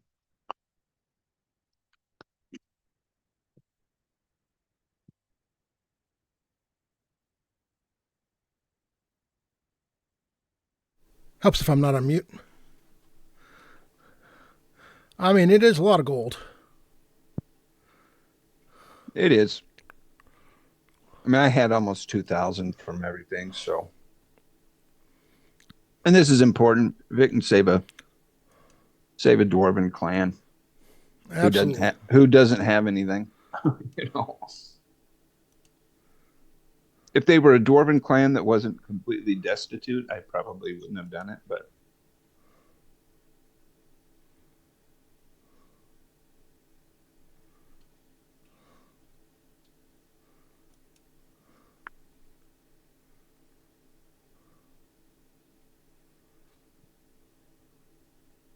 what good is gold when it's just numbers on a character sheet? You know what I mean? This is true. This is very true. All right, let's see. You got some nice weather out there, Rob, today. Yeah, it's nice. It is nice out there at the moment. Yeah. Weather here has been so schizophrenic. It's been ridiculous. Like rainy and cold, and then Yeah, and then suddenly it's 70 degrees, and I'm I go 1 second I need the heat on, the next second I need the air conditioner on. So, yeah. like, thankfully my house is reasonably good at maintaining a stable temperature for a while, so I don't have to necessarily react immediately.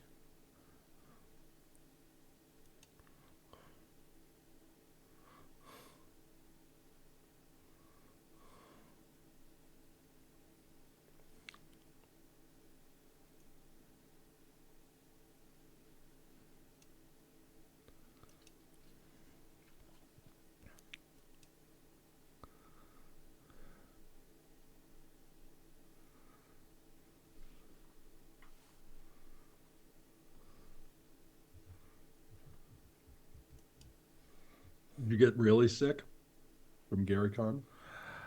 Not as bad as some. I had You got uh, really sick, if I remember. yeah, I had a cough and just general the actual flu-like feelings and it wasn't even really flu. It's just general bad cold feeling only lasted maybe a day and a half, maybe 2 days at most. Was it COVID? No, no. Thankfully it wasn't COVID. No. Tested myself throughout the week. I did have my flu shot, so I got away with, because Did it help? apparently a number of people got very influenza B or whatever it was. Yeah. Yeah. Yeah. But yeah, no, I was fine right up until that about 4 o'clock that morning. I woke up and I'm like, oh, this isn't good. I'm back. Welcome back. Hello.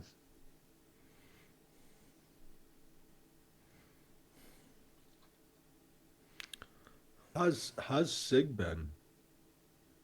Hmm. Um, Siglin.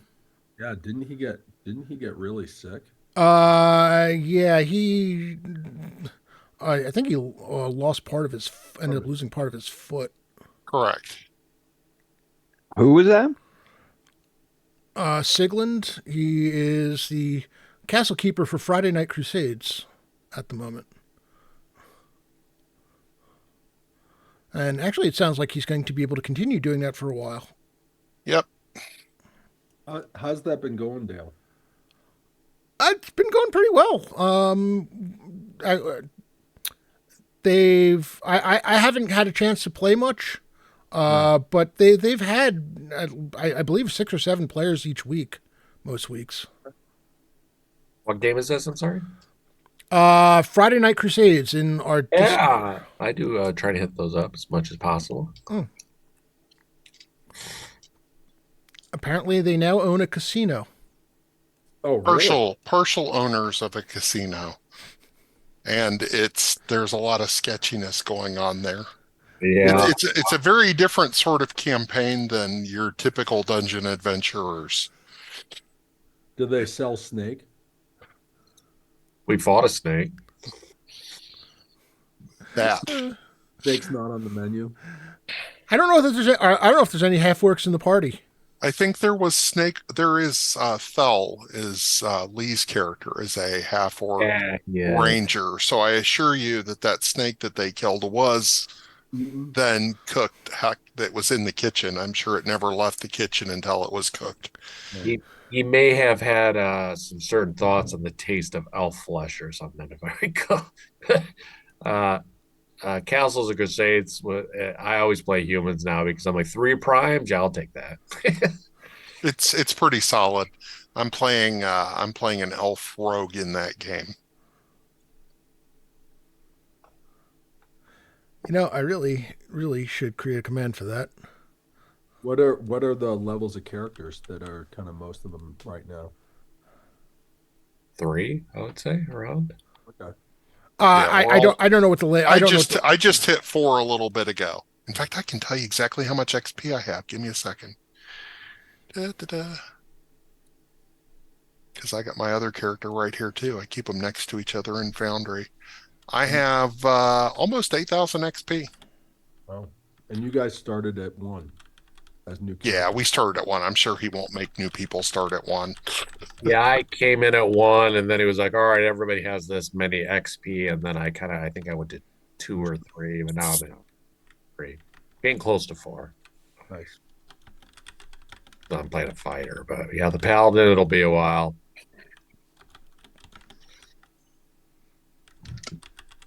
Yeah, I'm the thief, so I only need 12,000 for level 5, and I'm at close to 8. So I'm closing in, but it'll still be a while. The one thing I will tell you about the Barrow Mace game that you were asking about is XP is slow, but that's fine because I kind of these are fun levels. So at the beginning, he was giving individual XP for magic items, and since we loaded our paladin up with the best armor and weapons, he had tons more XP than everyone, which is just a head scratcher. Have you guys played any high level games in Castles and Crusades? The highest I've ever got is my level 6 wizard in Robert's game when he was running Castles and Crusades. I think I leveled to 7 at the very end there, but that was kind of a wrap up. So my short answer, no. I think Lando ran some giant modules at Virtual GaryCon, and I didn't play in any of those, but I'm sure that those NPCs were fairly high level. My dwarf was 6th level when that one wrapped up. So Because I have Yeah. I have the Undying War that says it takes characters up to 13, and I was like, that's pretty high. Yeah, that's I mean, if you look at like old D&D, or AD&D, I should say, which is similar, that's about high. I'm just wondering how It's like well. we're back. We are back. We were already on mic. I probably should have mentioned Oh. that. But we do keep the mics live. That's fine. Surprise! Yeah. So I don't know what the highest. I think I've run a one shot that was like 8th or 9th level or something like that. Might have even been 10th level. I've never done anything higher than that, and that was only because I had access to Chuck's pre-gens, because I would not have gone through creating those characters myself. That would have been too much. We used to play AD&D up at that level. It works fine. Oh yeah, that's fine. A couple of announcements. Again, we do have the Trollord Games giveaway going on. $10 gift coupon for any of their digital products from their website. My players, again, you are eligible. !ticket. And beyond that, we have next weekend we have a new party entering the fray. Woo. Those of you who are members of the Greyhawk community, and well, that's pretty much everyone here, will recognize Curtis, Brett, Little Bird, and Cocoa Bunny. Ah, Cocoa Bunny. They are going to be playing next Sunday at this is going to be a late evening game. It's going to be 9:30 p.m. In the evening. Well, that's redundant, Rob. There we go. I can talk. And it's going to be a two-parter because being that late, I didn't want to make the sessions overly long, go too late in the evening. So it's going to be 9:30 till, I think we're going till midnight. And then the second one will take place 2 weeks later. That is going to be May 19th. So May 5th and May 19th at 9:30 p.m. Oh God, what was their group name? It's not the Tap Squad. That's a different group. Flashbangs. Their group is called the Flashbangs, and yeah, no, they went in ways that probably should have been predictable. I actually named they let me name the group, and then of course they took it and went with it in ways that should have been utterly predictable, but were not the way that I meant it. But that's fine. So expect much mayhem next Sunday evening at 9:30 p.m. I look forward to it. Yeah, I look forward to it. I'm kind of glad it's later because I'm busy that entire day because it's Orthodox Easter. And so I'm glad it's later so I can watch it. So the next morning, they do have the cart ready, and they actually do manage to send a couple of dwarves with you, just somebody to a couple of. They don't look like they're not dressed overly in like heavy armor or anything, but you do see one has a warhammer, the other one has a battle axe, and they do look like they have comfort level in using it. They're there to haul our bodies away on the cart after we get killed by the Minotaur. They're there to guard the cart outside, the outside of the area while you go inward and see whether or not you're able to retrieve it. Awesome. You also note that in the cart is all kinds of equipment in terms of lots of ropes and what look to be almost look to be a system for doing like pulleys, winches and things. Yep. Mm-hmm. Little block and tackle. Mm-hmm. All right. The journey itself to the cave, the mouth of the entrance of to leading into the temple, is surprisingly easy. Again, you're struck by the lack of wildlife, and it doesn't hurt the fact that going high up on the hill where we've just had an earthquake, things may be shaken and decide to go floor ground for a while. Jay, good to see you. Lord Gazumba, I will be on Lord Gazumba's stream next Saturday, early Saturday morning for some more battle tech. That's going to be a hell of a lot of fun. Good game.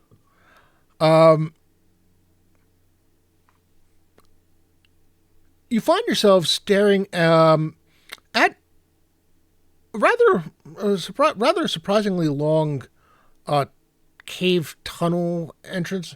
You can tell from the insides there are spots where you can tell that the earthquake the earthquakes have had effect, but there's also spots that seem to be rather smooth. Where the dwarven work on the tunnel seems to have held. As a matter of fact, there is more that has held than has fallen through. It's momentarily surprising how clear the tunnel itself is, despite how much rubble was at the mouth of the tunnel. And with that, I will need a marching order. I will lead the way. Well, hold on. In the tunnel? Yeah.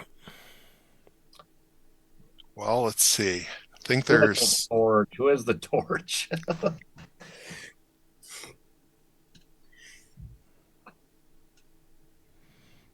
I'm going to bring up the rear. I have enough vision that I could see well far behind the party still. All right. Yeah, make the rogue carry the torch so he's well seen. Okay, I guess I'll carry the torch. All right. Sanias, I'm assuming you're going to want to be up front. Yeah, I'm gonna be up front. I guess I'm the paladin, but I just need to be able to see.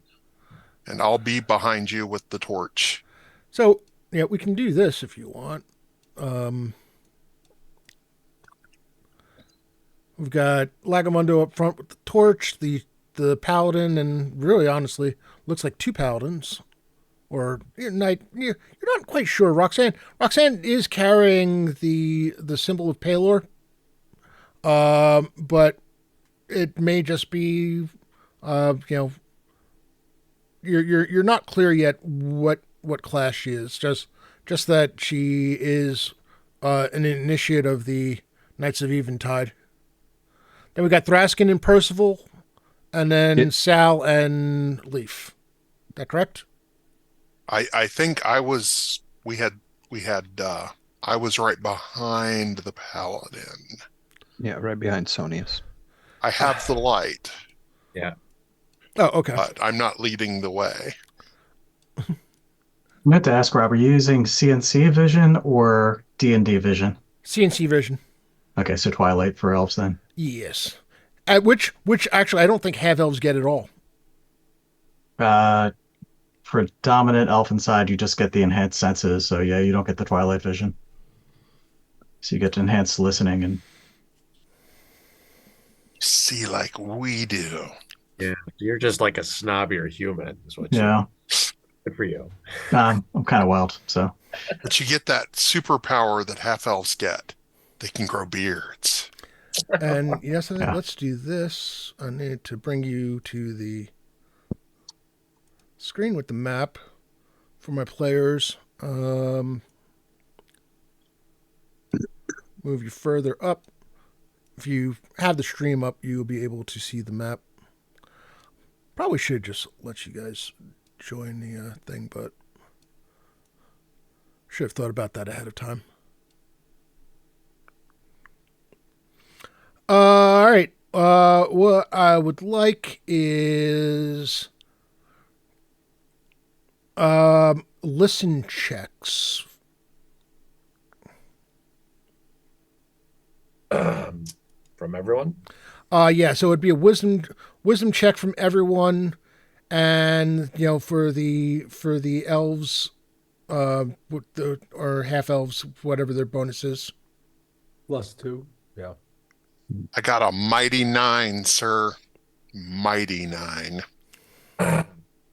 14 non-prime. 13 prime. 7. 7 as well. Yeah. Worst All right. elves ever. We're surprised.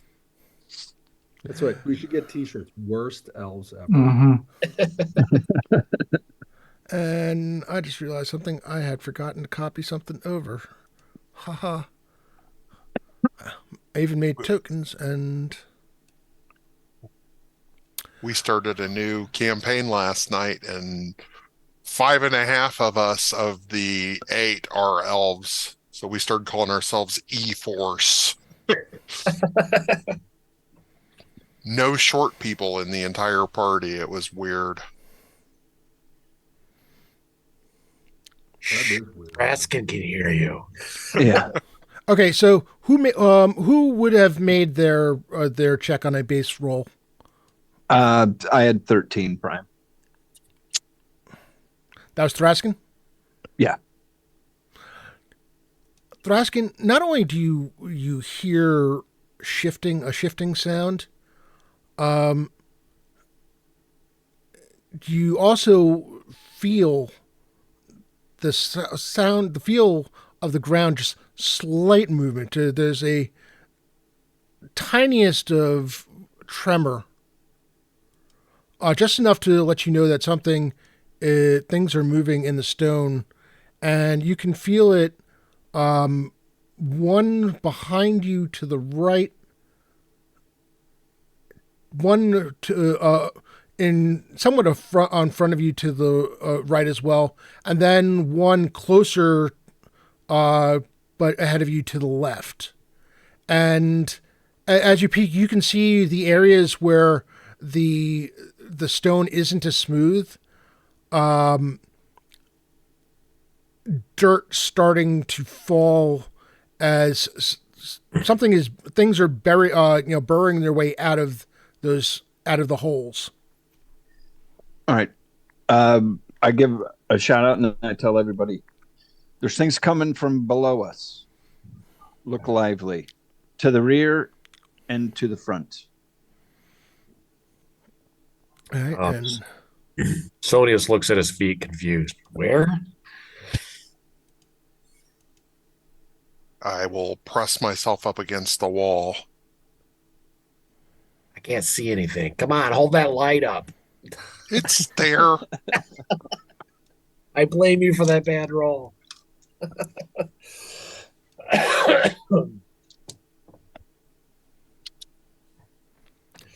trying to zoom in, make sure you can still see it.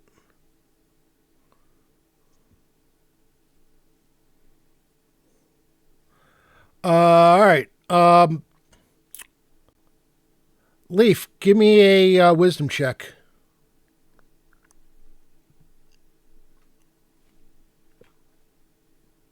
Okay, that's prime. That's a 17 on the roll, so that's going to be a 21. Leif, you recognize them as Ankhegs. Oh, Oh, that's man, not good. freaking tastic. I meant The rest of you are pretty sure that several giant praying mantises just burrowed their way out of the dirt. Leap shouts out that he knows these beasts. They're on kegs. And you're also aware that they spit acid. Not often, but they can. Warns the party of that as well. And with that, we're going to roll initiative. Mm-hmm. It's a D10. D10. Yep, that's right.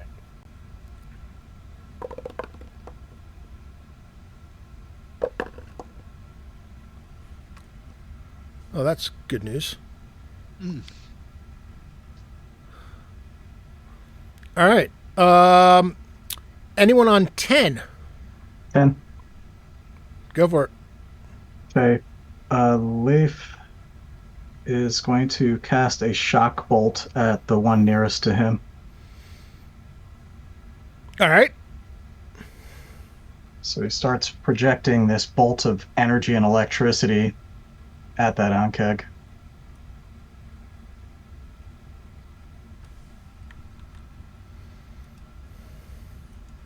That's a 6 on the roll. So it's not going to do anything.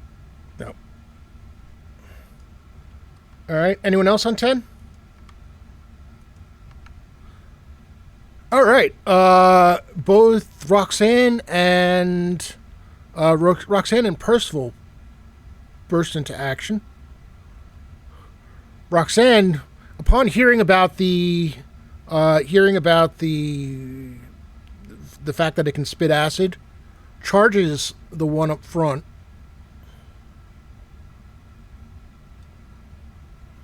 Actually, 1, 10, 15.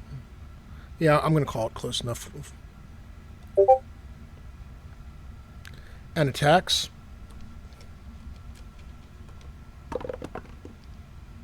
Ooh. Just miss a crit.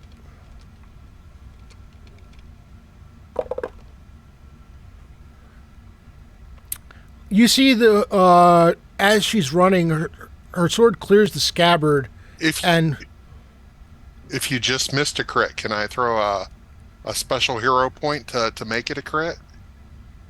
I'll allow it. Then I'll do it.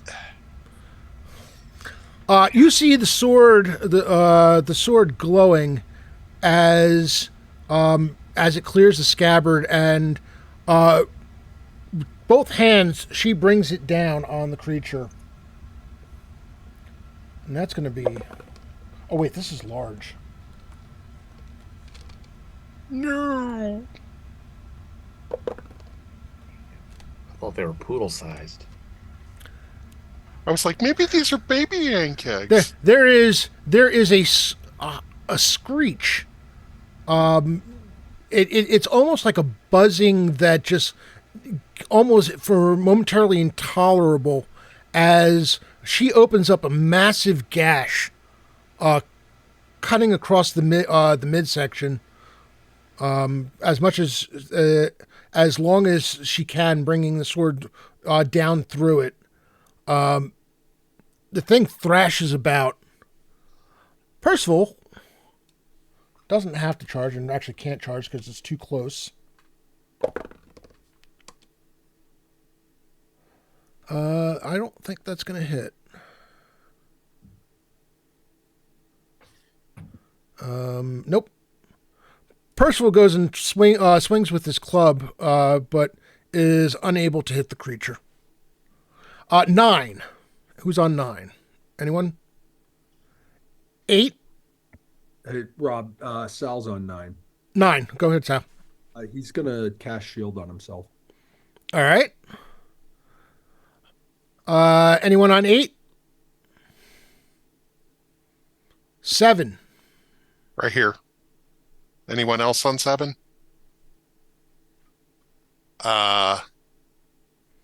Lagamundo assesses the situation and decides that while he'd like to sneak up on something, he doesn't feel that he's going to have many options here.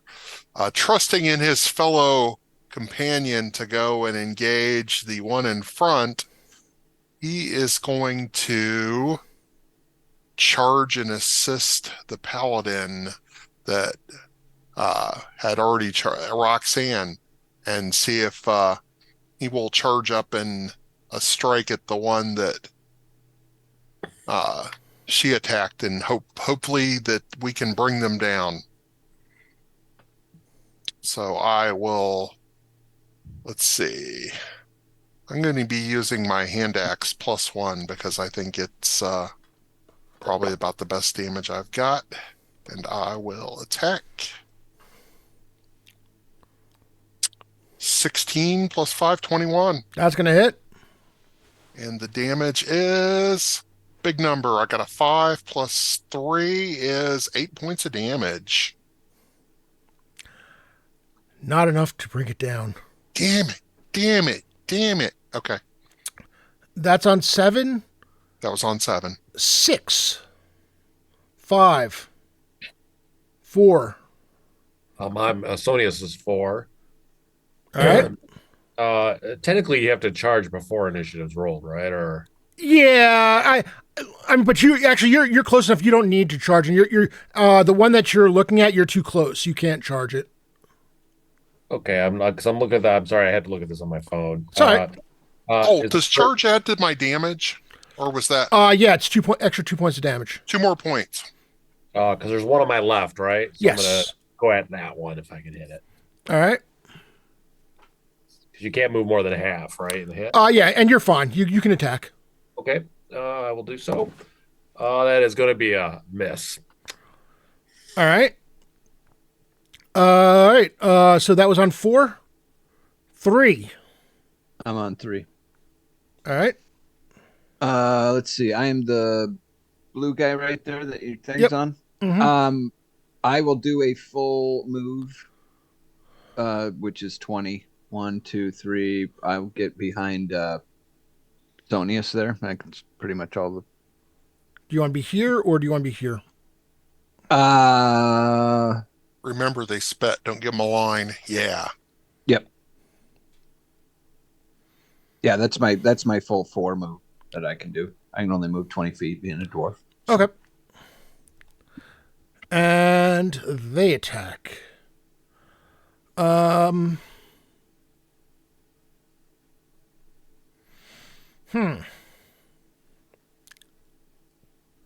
You know something? They spit in a cone though. Do they really? Those Yeah. bastards.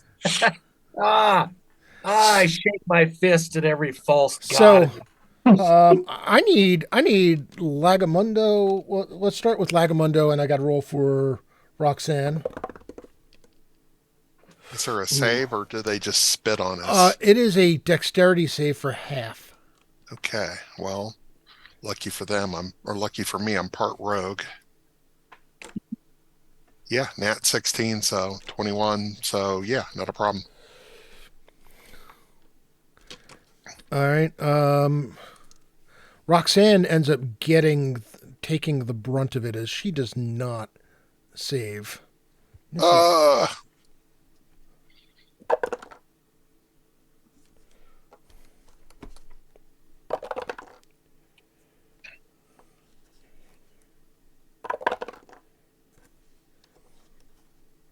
how much damage do I take? Well, how much damage is dealt for full damage? That could have been a lot worse. It was 18 regular, 9 Oh God. 9 half. Okay, 9 points. Ah, it burns. Yeah, Roxanne. You know she's. This is not her first fight, but she screams in pain as she takes the brunt of the acid blast. I need Thraskin and Sonius to give me a save. Dexterity save. I got a 18 not prime. 6 non-prime, so total success. You said what'd you get, Sonius? 6 non-prime. I don't know the rules. Total Okay. success. Yeah. And Thraskin 18 non-prime. That's adding your level. Oh, I didn't add my level in there. Oh, I No. didn't add mine either. I always forget about So that. that's 4. So 22 not prime. That's a good thing. That was going to be just enough to save you. What do you call it, Thraskin. Yeah. I forgot about the level thing in there. Yeah, I always forget that.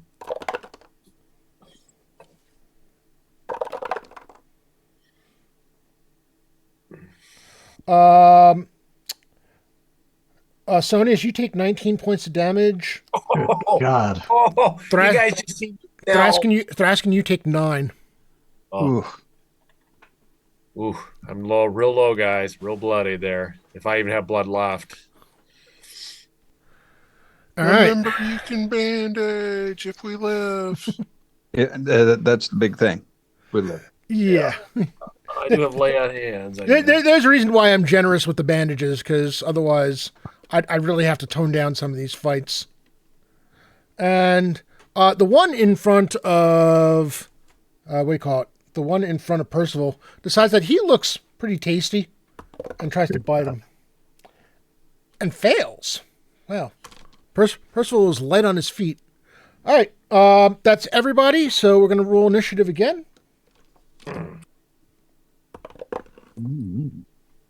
Better. Wow. My rolls for the monsters continues terribly. Oh boy. 10. Right here. All right. Anyone else 10? I'm just excited. Okay. Come on. I am going to use all 3 of my regular hero points to add 3 to my roll because I'm hoping we can end one of these. Okay. All right, here goes. 12 on the dice. Add 5 for 17, 18, 19, That's going to hit. 20. Okay. So not critical. Dirty Right. 20. Yep. Yay. All right. Rolling damage. Nat 6, so 9 points. Tell me what it looks like. Nice. A dead bug. I don't need. I check him out. So That scene from Starship Troopers, where the guts Yeah. go flying everywhere. yeah, Right. the only good bug's a dead bug. I just cleave it right in its little head, and when it sinks, I just breathe a sigh of relief. There's no exultations here. I'm just glad I'm alive. I'm done. Oh man. All right. Take that one off the board. All right, that was on 10. Wu-Tang Piglet, thank you so much for the subscription. Very kind of you. Good name. Sal's got a 10 too. Sal's got 10 too? All right, Sal, go for Nice. it. I think there's only one left, right? There's two left. 2 left. Okay. One's behind us and one's in front of us. Yes. And Sal is, which color guy is Sal? Sal is this one. Bluish, right? Or is that I me? think he's the yellow guy. Yeah. Okay. All right. Good. So he will so the one that's in front of him is basically that guy that's down below. Oh no. Am I sitting right in front of him?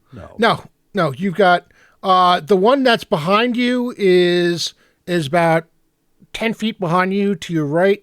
It's The one that's in Percival, front right? by Percival, yeah. Okay. He will cast magic missile on them. Which Third one. which one? The one that's behind him. All right. So that's a 4 plus, I think, automatic hit on this, right? It is automatic hit, yes. 5 points and another 3, so 8 points. All right. Pew pew. So those were both and you were both on 10, 9, 8, 7, 6, 5. 5. Sorry, I was muted there. I'm going to step up on the one All right. and swing away. And that is I did max damage on a 2-hit roll of a 2, so I don't think that works. No. All Let's right. miss. Leif, you were also on 6. Yep. Leif is going to use his short bow and arrow on the one that's fighting Percival right now. All right. That's going to be an 11 on the roll. 2 bonuses on that. Plus level, plus dex, since that's prime, right? For Your bonus hit, not your level, just bonus. No. So it's going to be a 14 then. That's going to miss.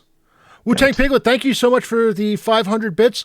Do you want to give a regular hero point to all 5 players or a special hero point to one? Or do you want to split the regular hero points up some other way? That's up to you. Theoretically, could give them all to me as well, right? Like, Put it on a pamphlet. I'll give you 2 pamphlets. Whoever's got the lowest hit points. It might be me. I'm for the player character, yeah. For the player characters, I believe it's probably It's Sanius. Sanius. Sure. Sanius is the first one down. All right, Sanius, you've got what do you call it? You have a special hero point to use. All right. So that was 6-5.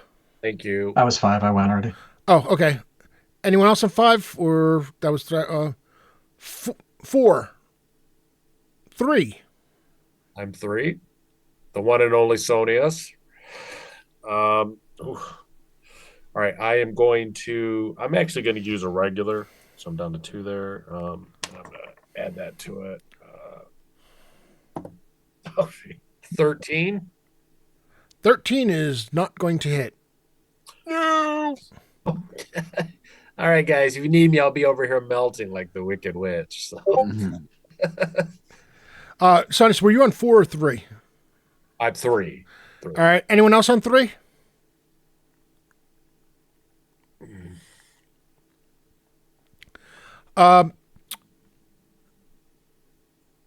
Roxanne looks over and makes her way over 5, 10, 15, 20. Not a charge, though, but just joins in the fight against that one. Actually, you know something? No, that's not true. 5, 15, 20, She's going to go help. Yeah, I knew it.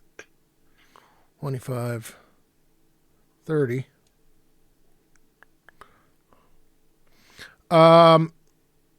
And she yells, Percival, I'm right behind you. Percival takes a swing.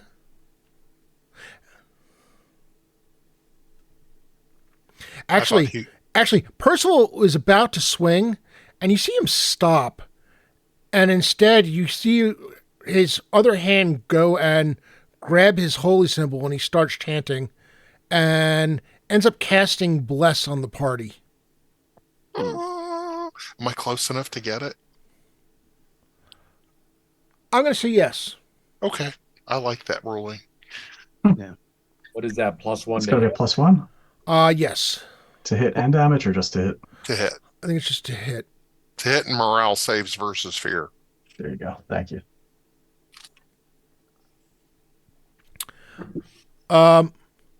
You also hear him yell, Roxanne, no! That's not good. Anyone on 2? Anyone on 1? Or did everyone go? I think everyone might have gone. The Yankees get to go. No! Are you sure? I think they already went. So evens, the Ankeg attacks Sonius. Odds, it attacks Thraskin. Attacks Sonius. Pleasure to serve. Gentlemen. Ooh, nat 20.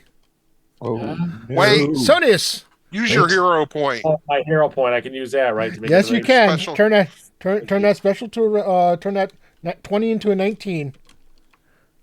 That's timing. Thank you. All right, so it goes and it bites down. Not as hard. Doesn't feel so bad now.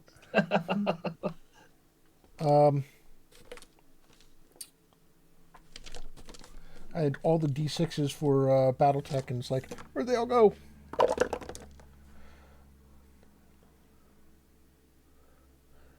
Ooh. That's an interesting damage thing. Is it interesting because it's so low? It crunches down, and you take 13 points of damage. Oh, good Lord. Okay, is 0 a placeholder in this when you go down? Is 0 a number for this, or is it like 1 to -1? Zero, you Zero go is down. 0 is on the number line, though. Oh. Yes. Yeah. So you said how many again? I'm sorry. 13. 13. Okay. Yeah, I'm out, guys. So you're down to like negative. I think I'm -8. That's right on the border, right? Yeah, I think -10 is death, right? Yeah, you guys just see Sonius, and you Go down in a flurry of pamphlets. All right. Yeah, he looks at Thraskin with his one melted eye, and a single tear comes out. How can we tell the difference? Yeah, it's true. Is it a tear? Is it his face? Only his plastic surgeon knows. Oh my goodness. All right. So, because of Sonius going down so viciously, I'm going to be kind, and I'm going to leave it to chance whether or not the other Ankeg decides to spit on both Percival and Roxanne, because Roxanne just kind of walked into it. Odds, it spits. Even, it does not. And you all are lucky. It only just tries to bite Percival.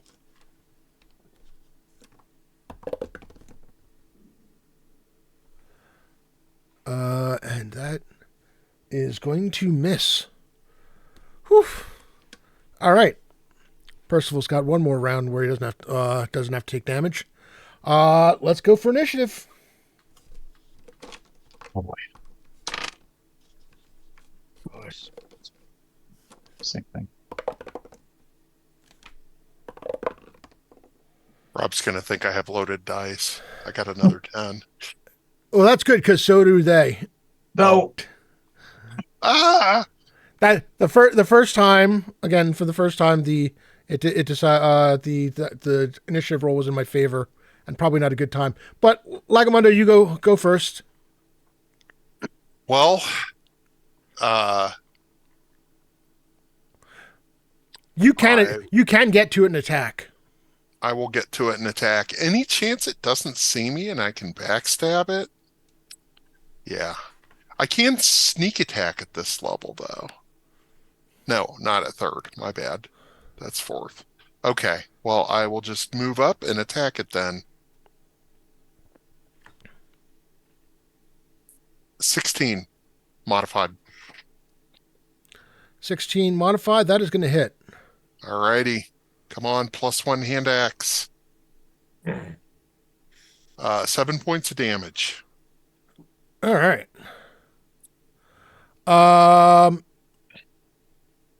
Anyone else on 10 before I go for them? All right. Odds. Could I have moved one more further? Yeah. Okay. Oh wait. I did What's your actually? Because you're a monk. What's your movement rate at this level? 40. Yep. Yeah, you can move another one. Okay. I don't want to give him an attractive target for a cone there. Actually, Leif, you rolled like really super high for the knowledge check for that, right? It was like 21 or something. Yeah. But not enough to know that it shoots a cone of acid. Well, we were wearing it, so Oh, no, Shoots acid, but not a cone. So.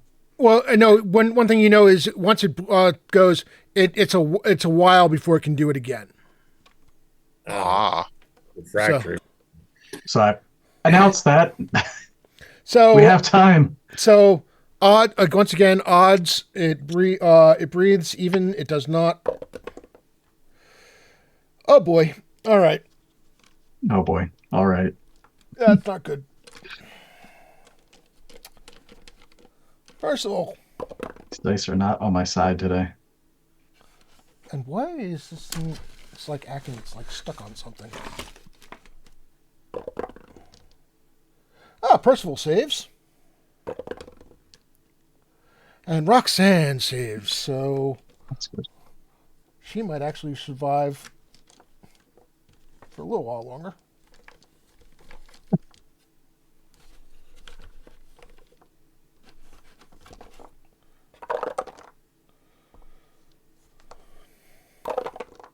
Animals.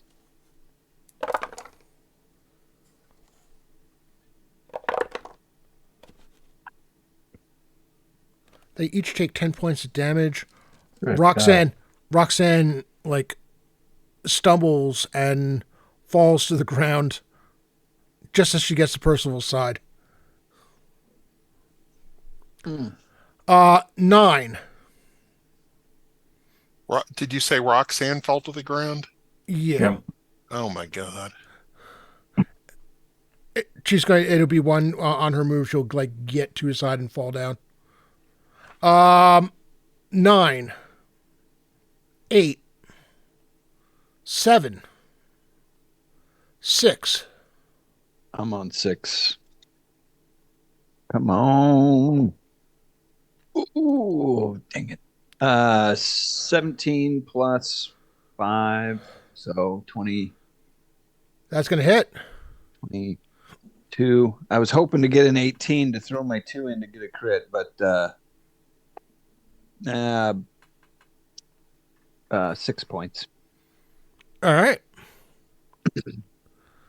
Anyone else on 6? 5. 5. Same thing. I'm going to try another arrow into the Ankeg fighting Percival. All right. 17 plus level. That's going to be a 20. That's going to hit. Let's see, ours are 6, if I remember right. 6 plus 2. So it's going to be 6 total. All right. Um, that was on 5. Anyone else on 5? Sonius, did you roll your initiative? Because Yeah, I was reviewing the death rolls, and from -7 to -9, you lose 1, and 10 is the final death, unless Rob has a. yeah. I just wanted to make I Uh, sure. roll. I it is rolled a 1 on initiative. So Okay. it is -10 plus your Constitution bonus. Oh, okay, even better. Yeah. +1 on save, so if he has to do a death save. No, there's no death saves here. you just died. Uh, 4, 3. On 3, Percival swings.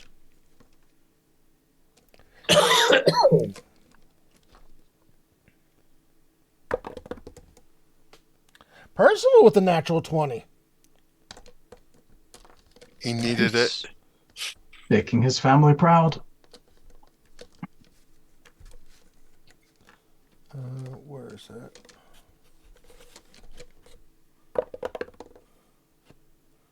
All right.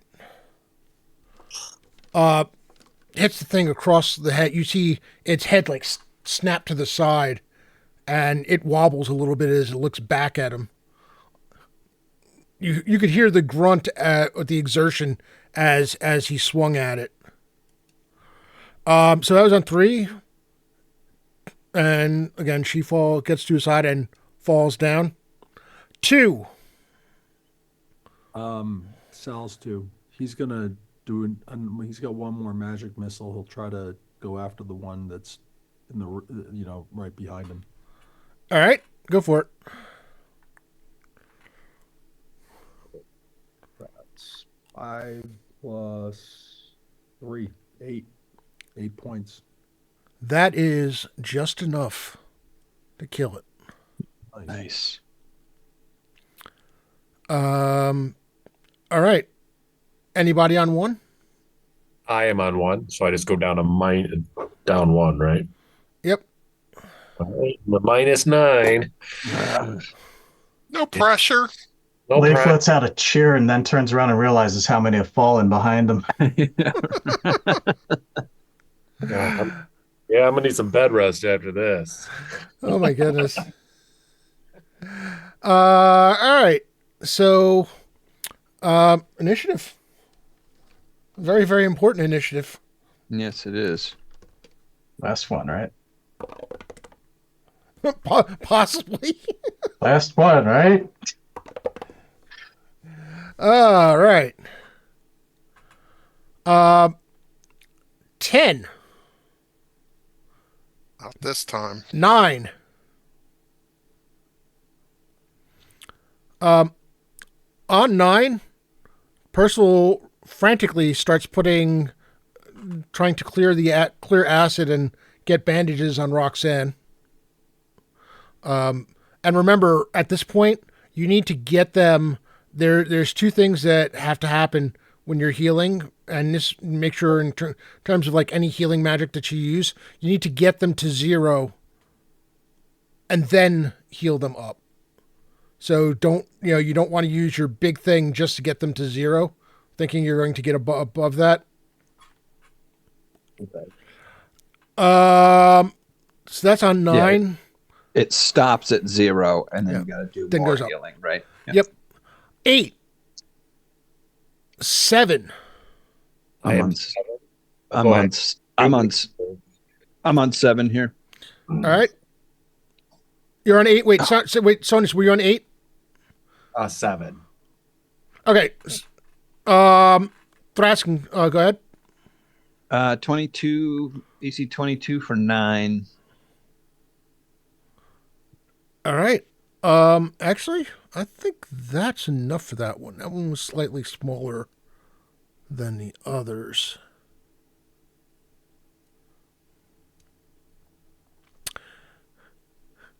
All right. So start off with Roxanne. The bandages were enough to get her back to 0. She wasn't as far down below 0 as Sonia's is. How do you want to handle Sonia's? I'm really, since it's my initiative, I just went down Um, to -10. So well, I'll whip out a bandage and apply it to the bite if Thraskin wants to apply one to his burns. Sounds good. Get him 4 at least. Okay, that's 4. So you're at -6. And not bleeding anymore. That's the important part. you only lose it at start losing at 7, right? Yeah. -7. Yeah. You start bleeding out. Yeah. All Uh, right. I pull out a healing potion Okay. and pour it down Sonius's gullet here. What is that? A D8 plus something? Is that right? Or just a D8? Is it a heal potion or a cure light wounds potion? It is a potion. Let's check my sheet here. I have 3 potions of cure light wounds, so I guess. All right. Cure light wounds is a straight up 1d8. Okay. All right. Come on. 5. I'm going to be kind and give you the extra point to get him to 0. Ooh, That was nice. very, very kind. Yeah. Should I take a special hero point off of that? No, that's fine. I will apply bandages to my own burns after that. Mm-hmm. So that'll return 2 hit points. And then I will mark that off, and then I will cast a cure light on him as well. Okay. Leif joins Percival and Roxanne to check on Roxanne's health. That is a 7. All right, so I'm at 7. I'm going to cast Lay on Hands on myself. So Okay. it's 13. I do have a healing potion, Rob. How much is that? Is it a healing? When you say healing potion, is it a potion of healing or is it a potion of cure light wounds? Potion of healing. All right. That I need to check on.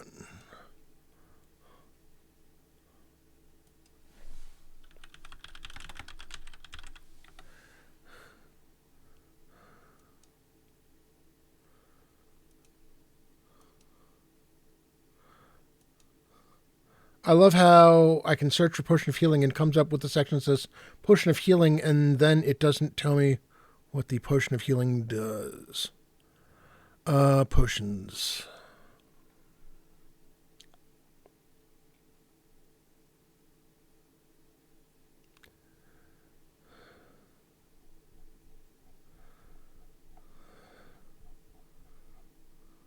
Those freaking big insects sucked, I say to everybody. That was tough. That was horrible. Leif, off to the side, is upgrading his notes. Be aware of cone of acid. These are going to leave some wicked scars. Yeah. All right. How is everybody? How is everybody sitting? Well, half my buttocks are melted off, so I'm not sitting well. But Rob's looking up the healing potion, and then I'll be 13 plus whatever that is. Okay. How are you doing, Lagamundo? I am at 18 of 25. I'm okay. Okay. This is awesome in that it has a potion of healing and it doesn't tell you what the potion of healing does. I would just treat it as a cure light wounds. Yeah, that's what I'm thinking. It could be a cure serious wounds. It might be a cure. You know something? Like the healing spell? Roll me a percentile. Roll me a percentile die. Let me know what you get. Me?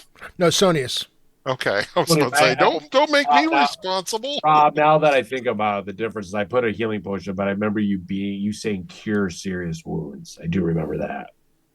It's entirely possible you're at that level where they would be. You had it more than me. Yeah, I think it is curious serious wounds.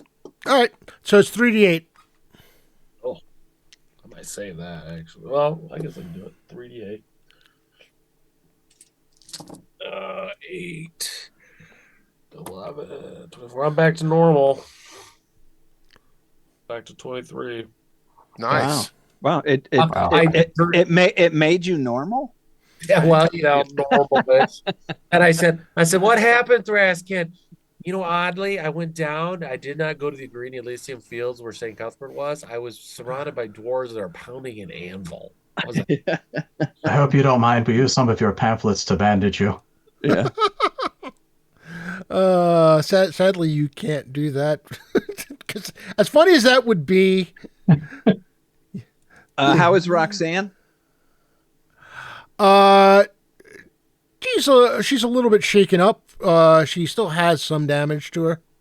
You Okay. note that she's definitely taken more than just bandages in terms of healing. Oh, that she has taken more? Oh, okay. Well, All right. there's been some healing done. Gotcha. Okay. boy, we fight those Well- again, guys. I'm going to go for a picnic lunch while you guys handle it. Yeah, no, those are brutal. Brutal. All right. Scrape the acid off and Sounds like some warped version of Hannibal. I Yeah. will I'll It move scrapes to the off the front ice. and start trying to keep an eye out for traps at this point. Before Lagamundo leaves, I say here, in case you need it, and I hand him a potion of cure light wounds. Thank you. All right. Excellent. Now you're making me decide if I want to drink it now or not. It's like Yeah. I should save it for somebody who's about to die, I think. And hope it's not me. Okay. All right. All right. Yeah, Lagamundo, give me a two checks for traps. Alrighty. Do rogue ability. Find disable trap. All right, my first roll is a 13 prime. Okay. The second roll is a 19 prime. In two separate spots, you find traps that look like they never did go off, but were possibly broken as part of the what do you call it? As part of the earthquake, Earthquake? Okay. or part of Don't, one of don't the step earthquakes. there. Don't step there. Don't step there. Follow me. So, as you head in further, the tunnel opens up a bit, and you find yourselves in the ruins of a dwarven temple. And let me switch the map. Dun, dun, dun. Actually, hold on a second. Music. Thought I was going to have to roll up another character, guys. Ooh, that was hairy. I've only ever fought one Ankeg, never three at a time. Yeah. Pretty brutal. All this so Thraskin can marry. Yeah. Create another human paladin. This one's name would be Flonius. Dude, the worst bachelor party ever.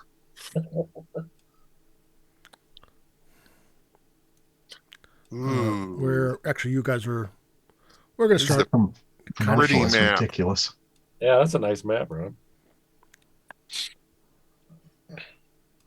Because this map is actually kind of huge, and I don't want to spend overly much time there. Let me get you guys down to where you need to be.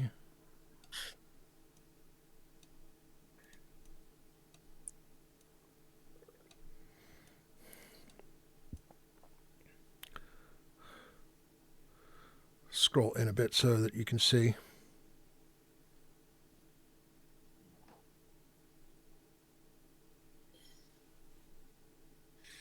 Come to the realization the more I game online with other people, that I need to have two screens. Oh, absolutely. Except a small little laptop.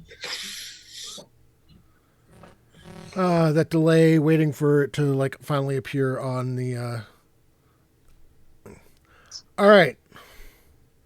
Is Bless still going on? Or would it be over? It'd probably be over, I suppose, by this point, right? Yeah, probably. Probably. Raskin, when you're with me, you're always blessed, sir. So Well, that is true. that's That true. is- You guys find yourselves moving over the rubble, and there are spots where the ground has fallen in along the sides. As a matter of fact, if you look on the left side, you can see one of the chasms. You make your way through the ruins of the antechamber over to the main hall. There, and please ignore the fire that's burning there. There is no fire. However, there looks to you can see the ruined altar, and it is kind of like at the front of the circle, the front of the inner circle where my mouse is moving right now. Okay. Behind it, you kind of catch glimpse of a dais that doesn't, from your view here, doesn't seem to be centered the way it should be. And I could use listen checks. Wisdom, please. I did not hear anything this time. 6 non-prime, so I'm one with the universe. 16 on the roll plus 2 on the listen, so that's going to be an 18. 9. Sal got an 18 non-prime. Leif, you hear the movement shifting of rock and rubble.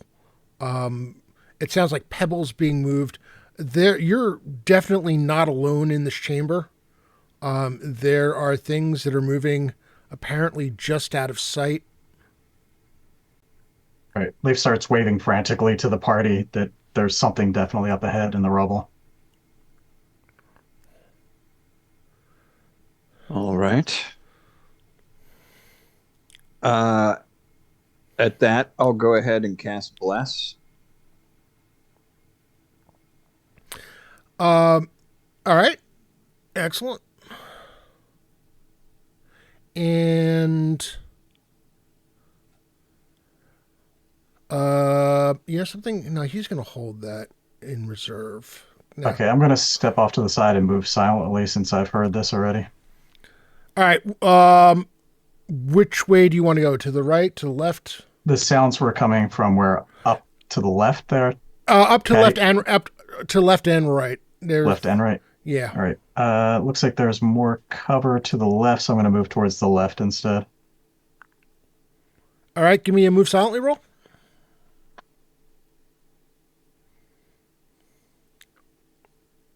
That's a 19 on the roll without any Nice. bonuses added. All right. And you want to do your full movement?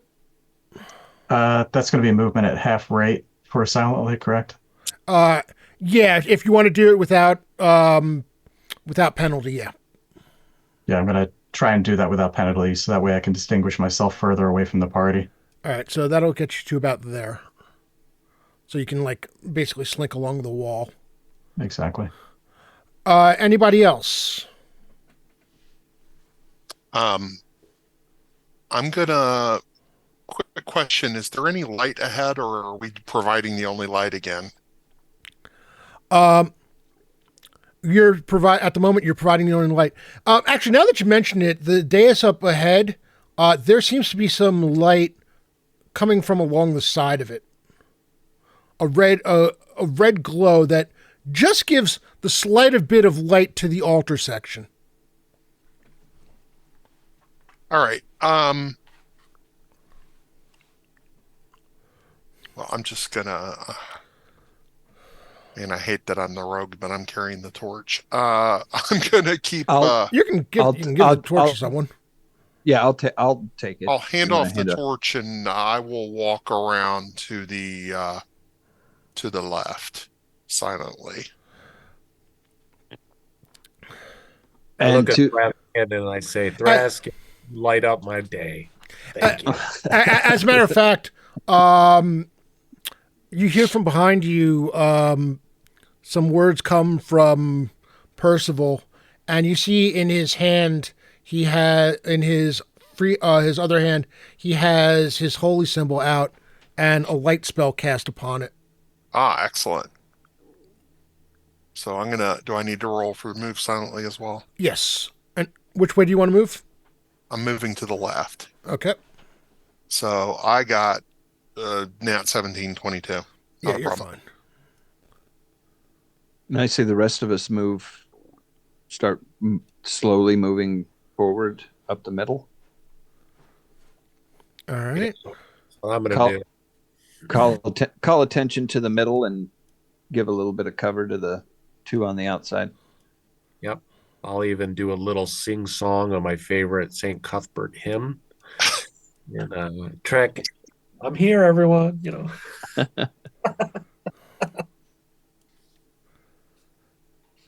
Sal, is there anything you wanted to do before you moved up? Not sure if No, would my shield is still not up from the last one, probably. It was 4 minutes, so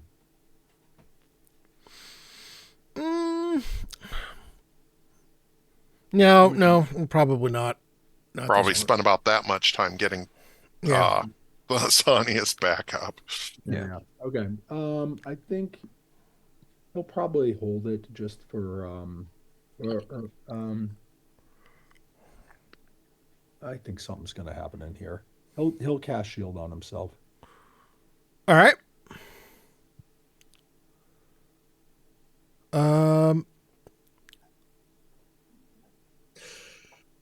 You can all move further. I'm looking, are there any bad guys that we see yet? As the group moves forward, you do start to see bad guys. And Lagamundo, one of them is not going to see you as it comes out. Yay. Rogue abilities. Hold on a second.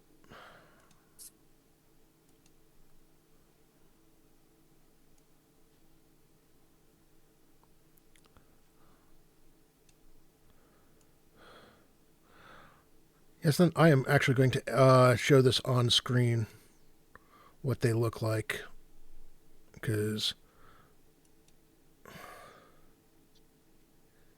image. You're not revealing a lot. That's a couple millimeters on my screen. Yeah. I'm like, it's a blob. That's kind of why I'm going to add it to the thing, because Is you it a can't- minotaur or is it like a bug man? I can't. It's a shape. Oh, that's nice. Oh, goblin. Goblin zombie? I don't know, man. It's creepy. Yeah, it is creepy. I will agree to that. I was like, I need something interesting. Everybody give me an intelligence check. Actually, no, let's start with a wisdom check from the druid. Leif. That was a nat 20 on the roll. Whoa, all And right. that's prime, of course. So close. Yeah, right. Where's the description? Full detail. Okay. If there's like cone of anything, I need to know. So these are Balk, hideous goblin folk that live in dark and miserable places.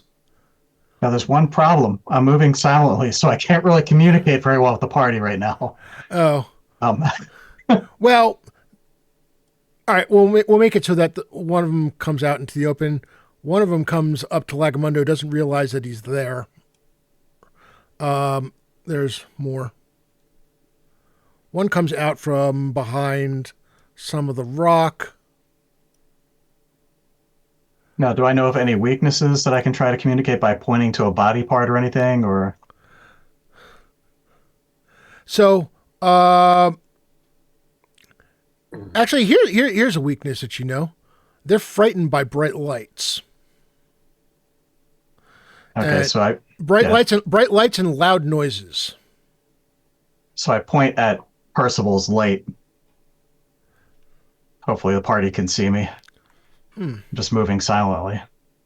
I don't speak sign language, Druid. What are you saying? You know what? He finally breaks down and he has a light spell and he applies that to his blade and holds it up. All right. It's like, all right, fine. I'm not moving silently anymore. I'm not hidden. I don't get it. Well, before my cover's blown by the sudden light, or if dude like averts his eyes, I'm gonna see if I can use that to strike with a backstab. I'm in his yes. front, so I'm not sure if I can pull it off. Actually, you get a sneak attack. Okay, well, sneak you don't- attack is actually a fourth level ability. Okay, yeah, no, do a backstab. I'll give you the backstab since it. Okay. Let's put it this way: it kind of like is so intent, it just kind of like runs past you. Okay. Well, I will attack then, and for all of my talking about it, I'm sure I'll roll a 1 now. Yeah, and I did not roll a 1, I rolled a 2. I miss. I start screaming, noise and light, noise and light. Sorry, guys, I let you down. Quiet. There's nothing more beautiful than quiet and ineffectual. Silence is not golden here. I just knew after all my other high rolls I was due for a boner, and there it is. So Percival steps out, and you hear him like scream, not scream, but his voice gets louder and louder, and you hear words of power come from his mouth, and suddenly in the middle he yells Palor's name, and let's see if young Percival can get a little bit of favor. The holy symbol flares. It goes really, really, really bright, and Fantastic. these two go skittering back, and you hear him yelping and just running the hell away.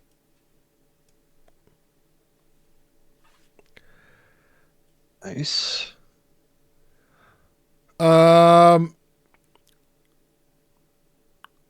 Leif, since we call it, because of the fact that you were moving silently, even with the light spell, I'll let you go.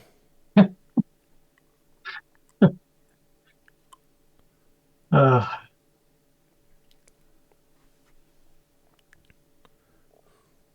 all right. I mean, I cast the light spell on my blade, so I'm carrying the blade. So I'm just going to move forward with blade and shield towards this last one. Banging. It's a hide shield, so it's not going to make much noise, but I'm going to scream and bang on it as much as I can. All right. Give me either strength or charisma check, whichever one is better for you. I like better. Better's good. Let's see. So that's going to be not by much. So I got an 11 on the roll. My strength is a 12.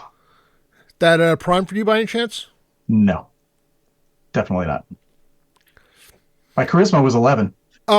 You make it. You manage between the light and the banging. It stops in its tracks. I am going to have it actually lose an attack on this turn because of the combination of the two. Right, understand. Sal, did you want to do anything or? No, he's going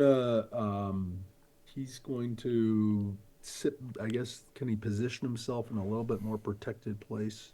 I guess he's locked in the middle there, so I think just trying to maybe tuck back a little bit, not much. Okay. And that's all he's going to do. You can just make sure that you're okay. Sonius. There's the one on the left, right? Someone's in my way, so I can't really charge, right? The one up ahead to the left, closer to the altar, you can absolutely charge that one. Okay, I'm going to charge. All right, go for it. All right. That is a crit. Nice. So that is a Maximum plus the die roll plus the modifier. Maximum plus die roll plus modifier. That includes the charge, right? Because that's damage. I rolled max on that too. Lord. 20 points of damage. Oh my god. Yeah. Sonis has had enough. I'm done. I'm done. Quit Damn. melting my faces. Get in the way of being my god. Does he not take it down with that amount? Oh no, he takes it down. Sonis has Oh, had okay. enough. You just see Sonis stride forward with this look of just absolute determination on his face. Blade comes up, blade goes down, the thing's relieved of its head. Nice. And you're pretty sure that you heard the sound, Sonis, as you do that, you heard an eep and something else skittering away. If anyone cares, despite my previous failures, that crit, now I'm even more convinced like Saint Comfort is the only one. And I drop a pamphlet on its body. Read it in the afterlife, bitch. I hope you can read. It doesn't matter. Roxanne Oh, moves up God. to attack. And she misses. Thraskin. I want to move to the right, just diagonally. Okay. How far? Full move. Taking my my mace and banging it on my steel shield as I go. Yeah, you can hear footfalls as things move further away. Okay. And there's a look of Leaf. You the one that's standing in front of you has a look of utter terror on its face. It kind of like you caught it like deer in headlights. We're gonna roll initiative just for the three of you there.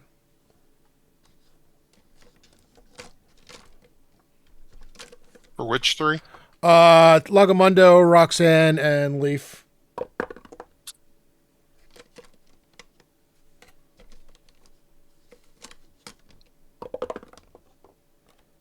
All right. 10, 9. Got a 9. Go ahead. Let's see. Well, I blew my surprise, so it's just a regular attack. Oh yeah. I'm going to call it flanked. Okay.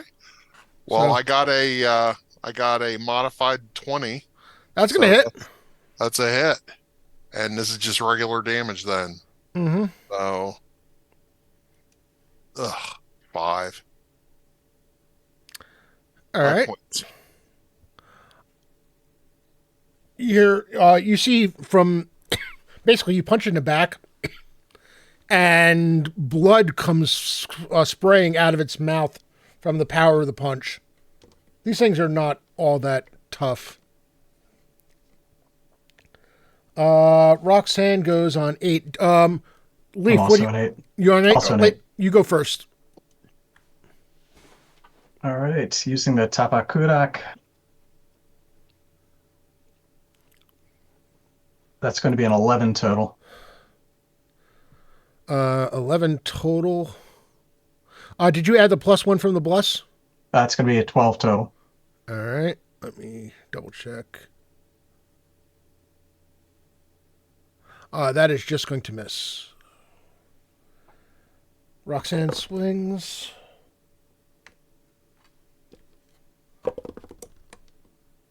And she misses. You know something? Let me see if it hits. It does not. We're going to call it dead next round. I don't want to belabor just for one creature. It only had like 3 hit points remaining.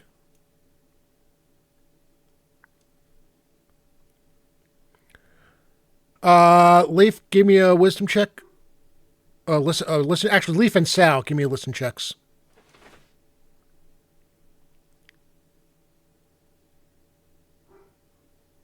5 non-prime. 14 prime. Leif, you're listening around and you hear the sound of like creatures moving, and the sound gets further distant, and everything goes silent. There are many more of these, but they have moved away.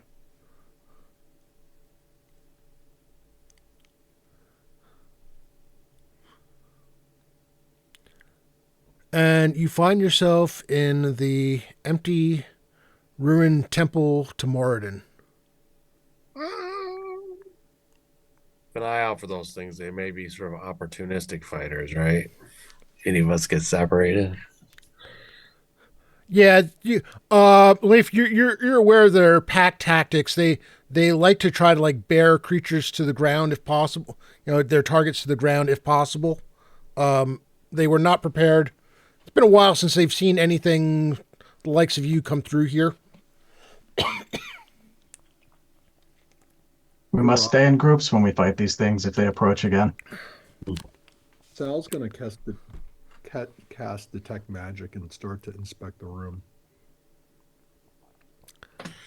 Do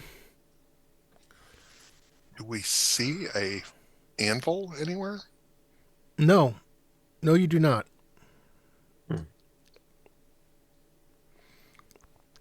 Trollord Games, thank you for the 600 bits. Who do you want to give the +1s, or to everyone, or I get one too? Sonius looks good with his shirt off. I'm just saying. We hope to never see that.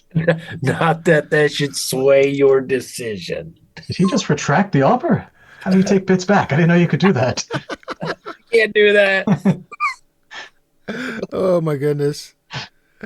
All right. I can give everyone, unless they decide to say something, I'm giving everyone a +1. He said +1 for all. All right.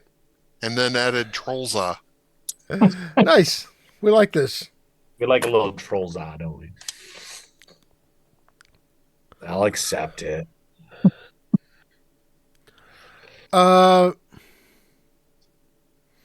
Do you find anything, something I probably should have thought of that, shouldn't I? Roll me a percentile die. So whoever did the detect magic. That was me. I'll roll.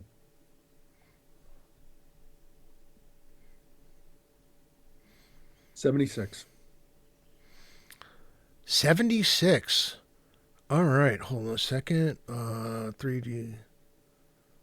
It's either really good or really bad. I need to roll some dice, because you might have found something.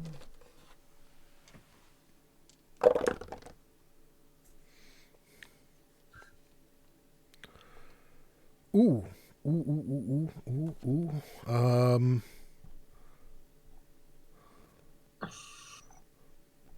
Where is that table? So many tables. It's like tables upon tables upon tables. While he's doing that, I'm going to do an active check for hidden doors, too.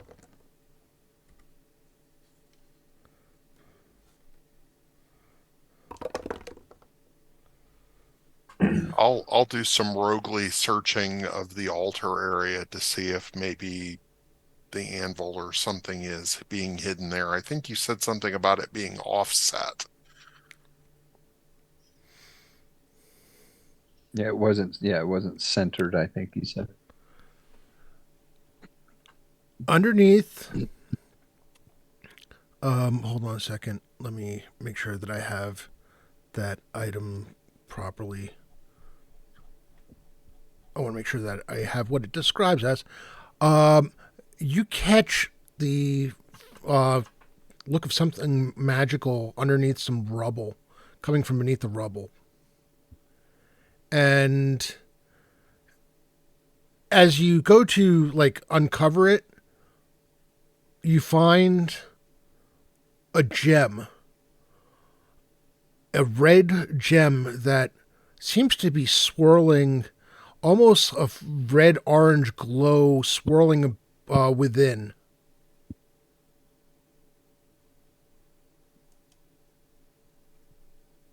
Okay. He will go down and grab it and take a peek at it and put it in his pocket.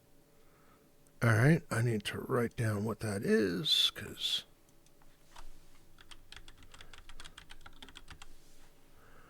All right. He's going to have to kind of rest and then be able to get some spells back so that then tomorrow maybe identify it once he's got some ability to do that. Sounds good. You know something?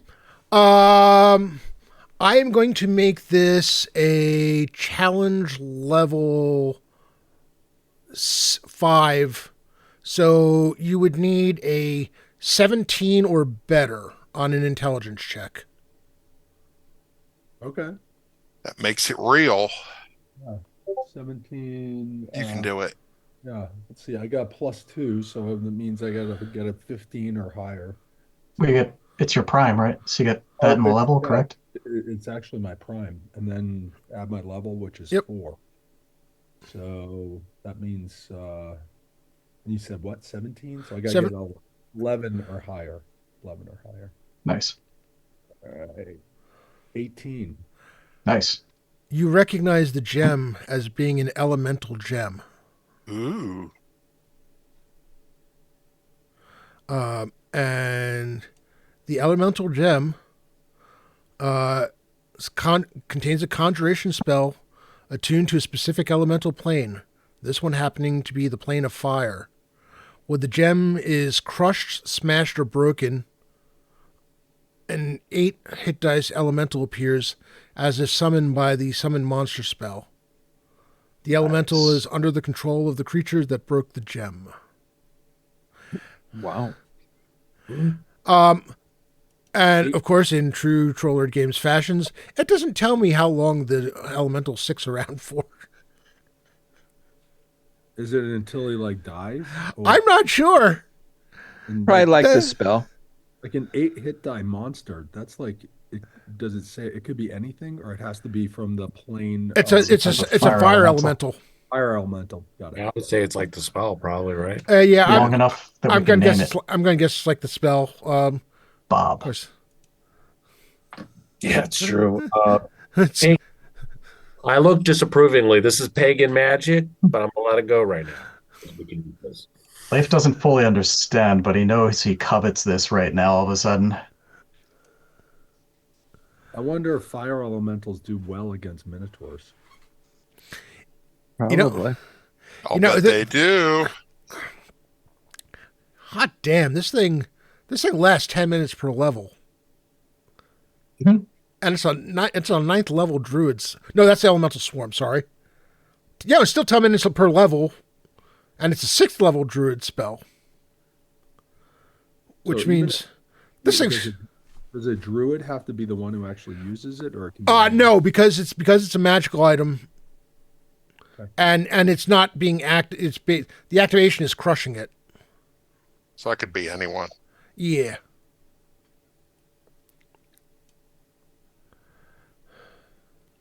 Armin, good to see you. Thank you so much for dropping in. Hey, Armin. We do have a giveaway going on right now. Exclamation point ticket to enter. We do not have many entries at the moment, so please enter. Right now we are down to only 3 entrants, which $10 gift card for digital product from Trollard Games website.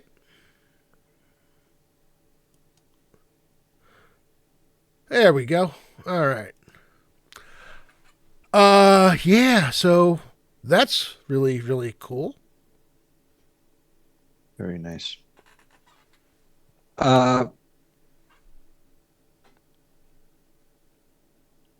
Anything else around the what appears to be the empty space?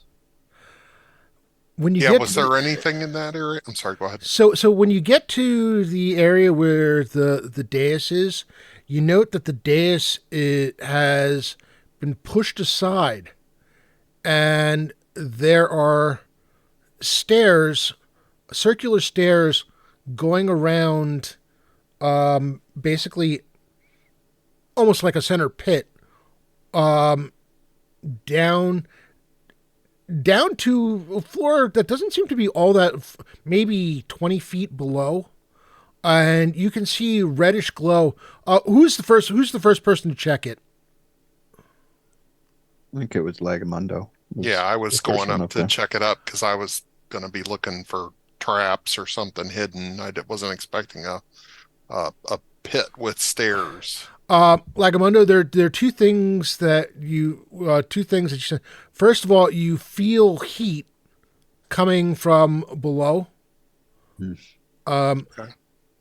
And it you feel the heat commensurate with the glow that's going on. You can also hear. What languages do you speak? Old Iridian, and believe it or not, even with a high end, I've neglected to pick my other languages, so Okay. just Old Iridian for now. I doubt that's one of them. You hear a very deep, loud voice in a yelling language that you don't understand. It's pretty clear that it is yelling orders, and every so often you hear boom, a loud metal, the sound of metal on metal, bang.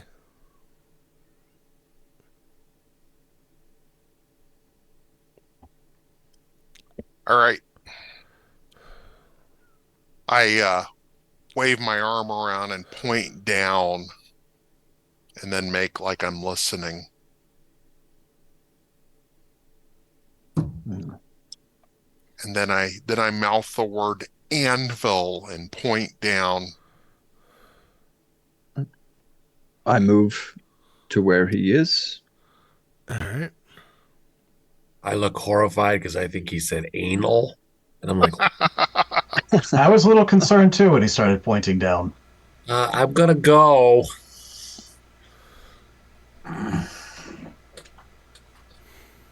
Uh, why not?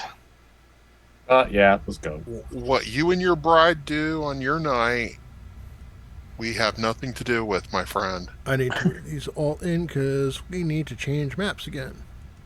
I was just thankful he didn't describe feeling a heat down below. Once I felt the heat, I was looking for a gong to bang, just saying. Because some like it hot and some sweat when the heat is on. I thought you were gonna go with Bangagong. Yeah, Yeah. Plus was waiting for it, but then he switched That's it. literally what I said. Get it on. Then I thought he was going full Dio earlier. I was. Heard That is metal not where on you are. metal. Not where you're all supposed to be. I don't know why he decided to put you all there. Oh, there's way too much molten lava in this scene. Because some like it hot, but I sweat when the heat is on.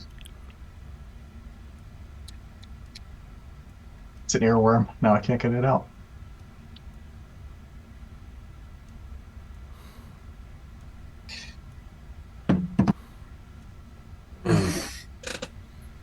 All right. Let's see.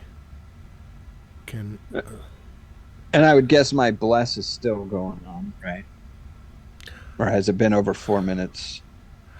the bless was pretty close to the end of combat, so okay. Actually, this is great. You can see everything. You find yourself approaching the stairs go down. You can see often, basically, not far off, maybe 20 to 30 feet, a rising set of platforms that juts out what appears to be over a pool of lava, or well, actually, pool of magma, I guess. At the top of which is an anvil. Thraskin, the anvil in your dreams. Hmm. It's Okay. pretty big. I don't know how we're going to get that thing up the. Yeah, let's just say it's not quite that hard. I only have so much control over these things. Excuse me. Crap! I gave away our position. Don't worry, guys. Strength is my prime. I think he should be well. That right there is the Minotaur.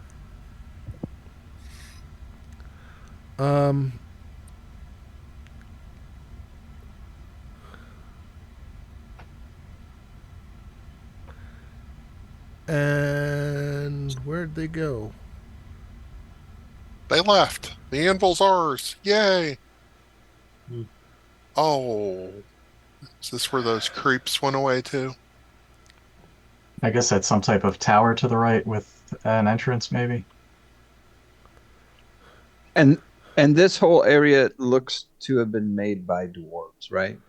Yeah, I hold on a second. Did I really not remember to create the token for that one? That would You could suck. just use a stock work. We won't mind. Um. Yeah, no. Apparently, I did forget to make the token.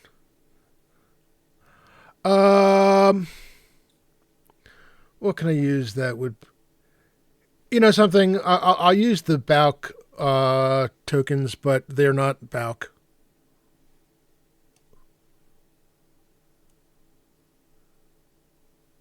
You see, there's one on either side.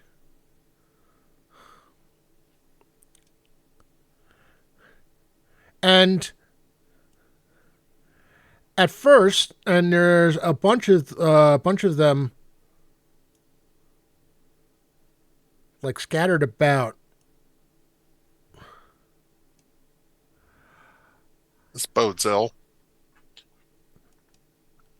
The Minotaur has the giant hammer in his hands, brings it down on the anvil, and you see the runes that at first were barely visible flash blue, start turning reddish, and the two, Leaf, to your eyes, they look like gnomes. Actually, Leaf and Sal, to your eyes, they look like gnomes. So all these little guys look like gnomes. Yeah. Then the Minotaur barks at the two that are standing at its side. The gnomes grow in size.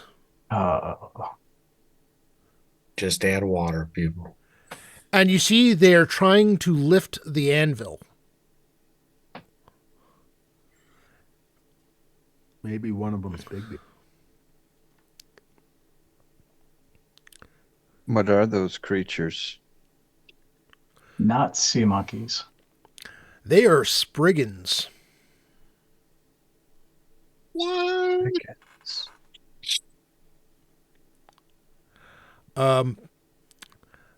By the way, just a point of order for those of you who are not familiar with Spriggans, they are a Greyhawk-centric creature. And for my fellow party members, these are the ones that you're going to want to open up on. just saying. Yeah. I thought the Minotaur was going to be the big bad. Oh, we were misled. Misled. All right. They have not. They're all paying attention to the. They're all paying attention to the Minotaur. None of them are paying attention to you at the moment. So, as long as you do it quietly, you all get basically in. Also, he reaction. didn't shout in response to us. No. Oh, okay. So he seems that they were going to do this anyway. Okay. Yeah. Well, I'm sneaking then around. I guess around to the left because it looks like we could get all the way up there that way. Well, I guess you could get all the way up to the Well, right. it depends. What's the right? Is that a ramp from the? Is that coming from the building? Is it a bridge from that tower, or is that a ramp up on the right? All the way up in the upper right there. In the upper right here. Up a little more, right there. Down, Okay. down, down, Down. down.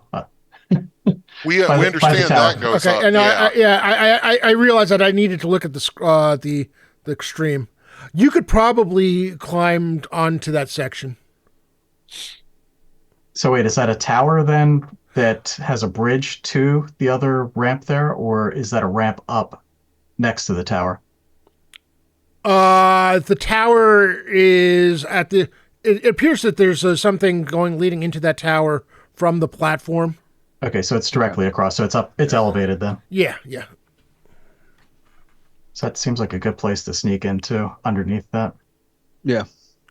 Now, does anybody know anything about Spriggans? Would you like me to do a? Sounds like something a druid would know. That's what I was gonna say. So Go ahead, Leif. Roll for a wisdom check. Okay. Yeah, Go it ahead, seems like they're like fey creatures or something. You said the blessed is no good anymore, right? Yeah, not at this point. All right, so that was an 11 on the roll. Wisdom's a prime, so that's going to be 16 total. All right. So these ugly, dour cousins of gnomes are able to become giant-sized at will. In either size, Spriggans basically look the same.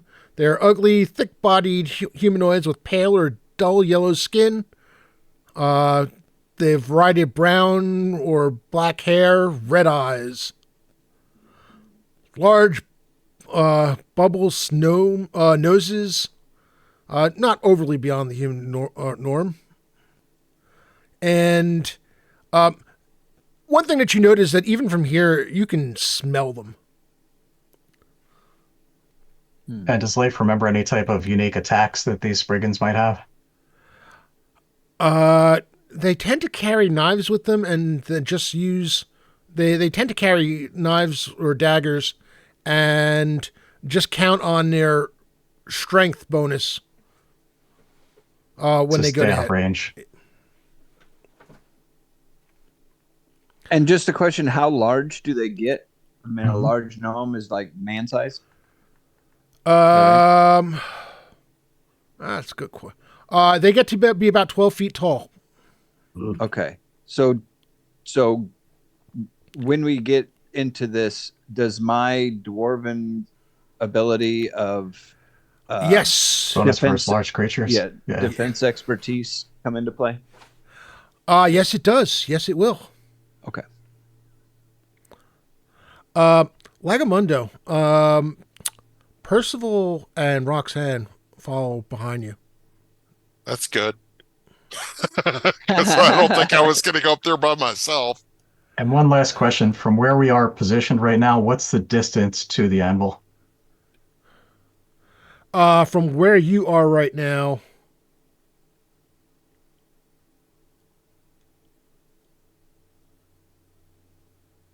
I'm not casting sinkhole. I'm just asking.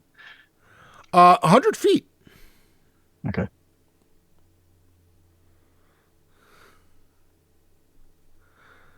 So, all right, the three of them are going up the left.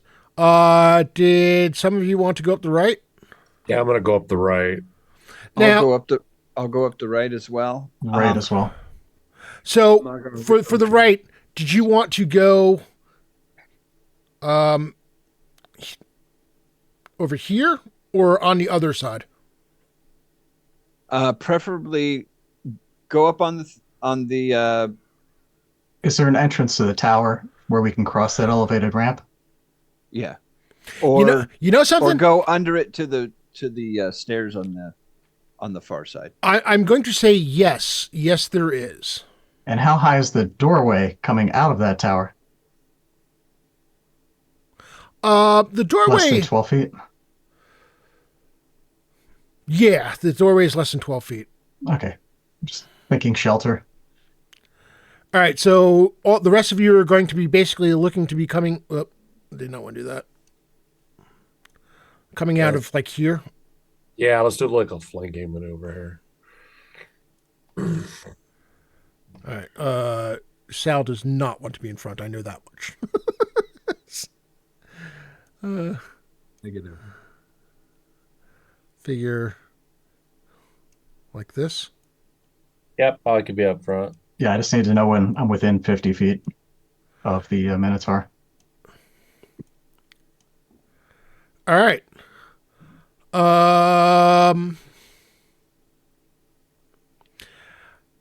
If you move for when you do your half movement, you'll be within 50 feet. I can tell you that much. So they're still not paying attention.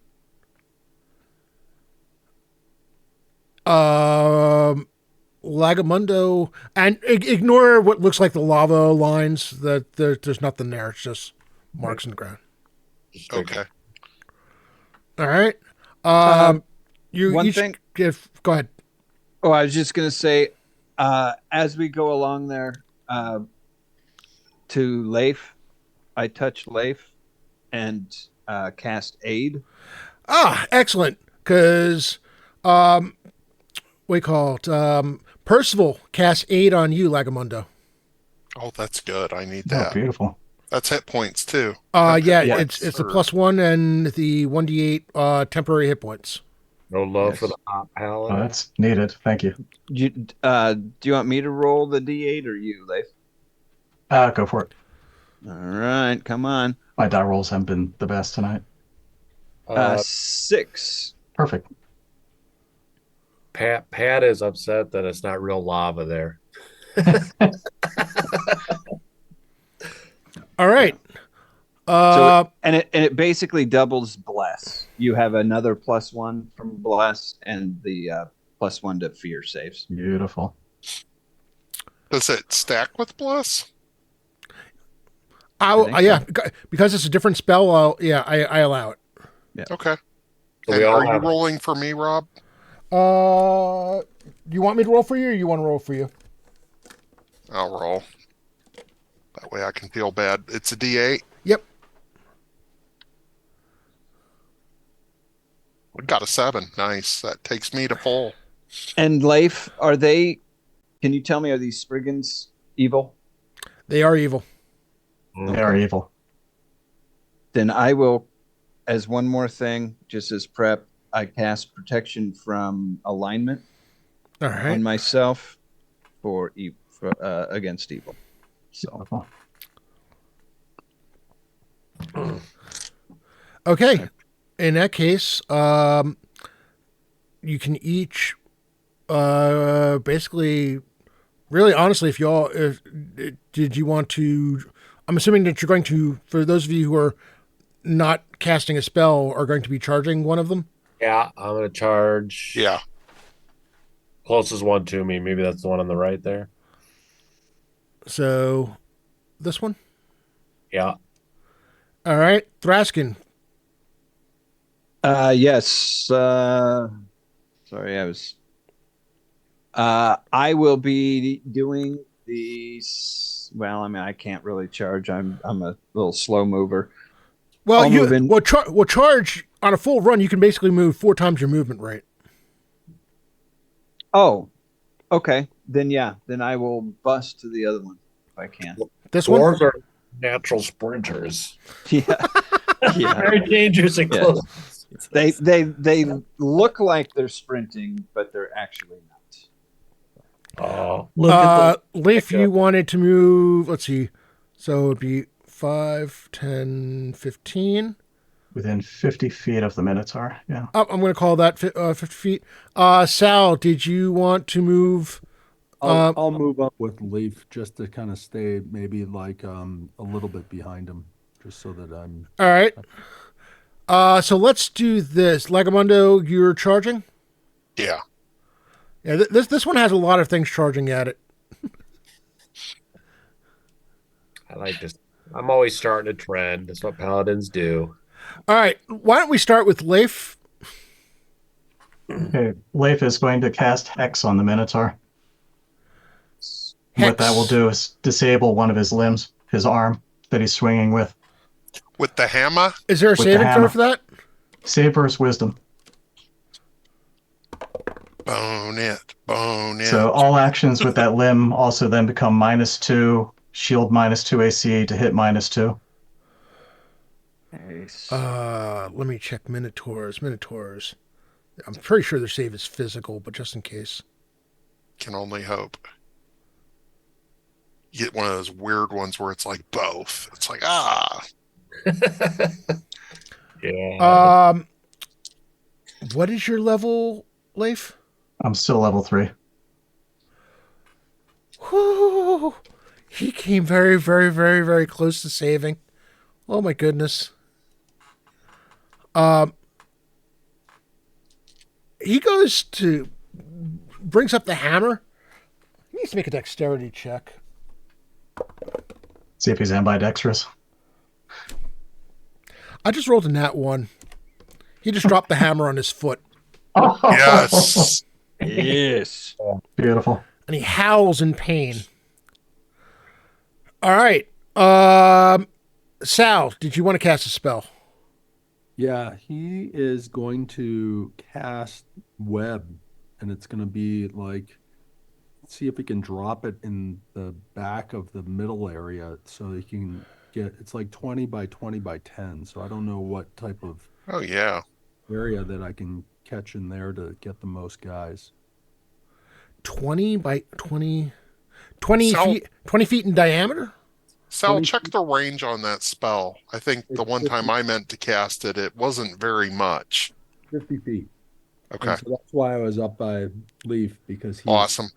so yeah, 20 foot by 20 foot by 10-foot thick, massive, strong, sticky strands. So I presume the 10 feet is like high. Yeah. And so the 20 by 20 is the actual area. Hold on a second. Let me. So I don't know, maybe like we can, I mean, the thing about it is that we can drop some flame into it to burn it, to get through it if we need to get, Hmm. but I think that to start to like, Great idea. immobilize them at the beginning. Hmm. So, what I'm going to say is the web. Did you want to drop it so that the Minotaur is one of the things it gets? Um, Because you can get the Minotaur and one of those 2 Spriggans. yeah, or can like the 3 guys that they're about to get fought, that are up close, that everyone's up close to. If I dropped it behind it, would it just, catch the edge of it so that then all 3 of those would be in it? No, that's way farther than 20 feet. You can get these 2, the one that Sonius and Thraskin are about to fight, or you can get the Minotaur and either the Spriggan on the right or the Spriggan on the left. Um, why don't we get the ones that are about to get fought? Because I have a feeling that the Minotaur will break through it with his strength. And so it is a strength save to be able to get through it. So I have a feeling that why don't we drop it closer so that it's the ones that are about to get I about would, I personally would recommend you drop it on the ones in back because otherwise it'll be problematic for us to get through it. Okay. All right. Well, why don't we do that? We'll drop it on the ones in back. All right. Um, Get the one on your side. Yeah.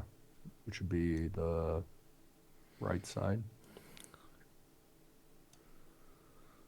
there we go. There, save for that. No.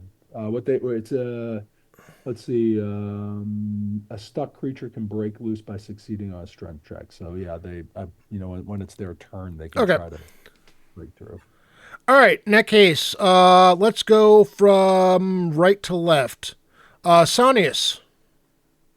I charged, right? So we have Bless going on. Yes, Okay. So that will be a 19 to hit. that is going to hit. All right. Right on. Finally some good news. That's +3 to the damage, right? +2. 5, 6, 7, 10 points of damage. All right.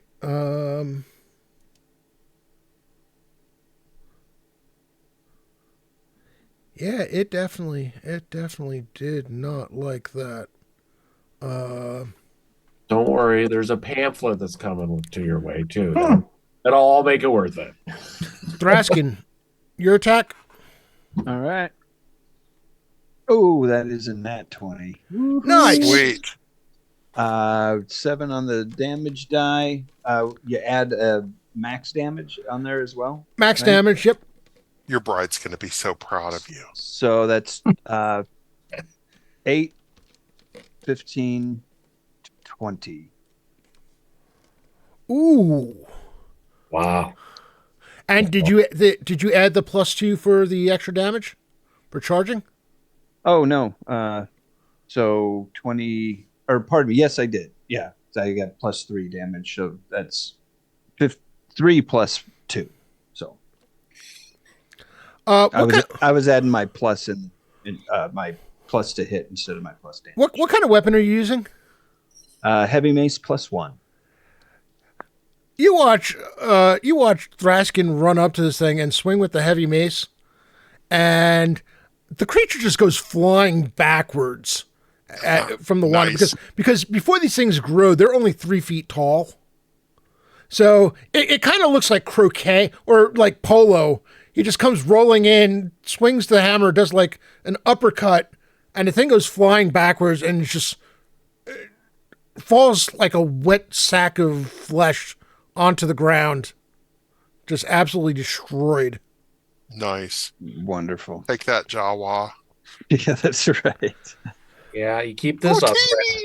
Keep this up, Thraskin, and I'm gonna marry you. Yeah. Hey, Little Bird, I am so looking forward to that. We did tease it earlier. Everybody prepare next weekend, next Sunday night, 9:30 p.m. The flashbangs will be in, what do you call it? We'll join the campaign. That's going to be so much fun. 9:30 p.m. Eastern, right? Yes, 9:30 p.m. Eastern. Part 1 of 2. All right, Lagamundo. All right. Let's see if we can ask this guy a question here. Nat 20. Yes. Yes. So that's going to be 9 points of damage plus 4 more. So 13 points. Take it. Oof. He wasn't giant, was he? He wasn't giant, but that's not quite enough to kill him. Ah! Well, that's okay. My friends charged him too. That's you, and that's with the +2, right? Oh, I did not include that. No. So So 15? add that. So All right. Roxanne misses. Manages to miss. Percival does not though, and your punch just concaves his chest. His chest just folds inward. At the same time, Percival just comes up and smacks it across the head, and between the two of it just flops around and falls to the ground. That one's also dead. teamwork makes the dream work. And with that, we are going to roll initiative.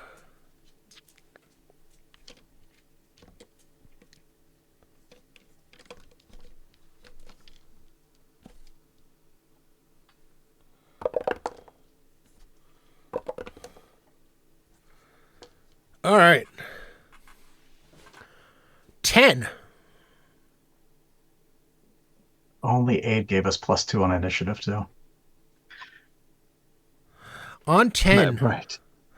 On 10, the Spriggan to the left of the anvil comes charging towards the three of you.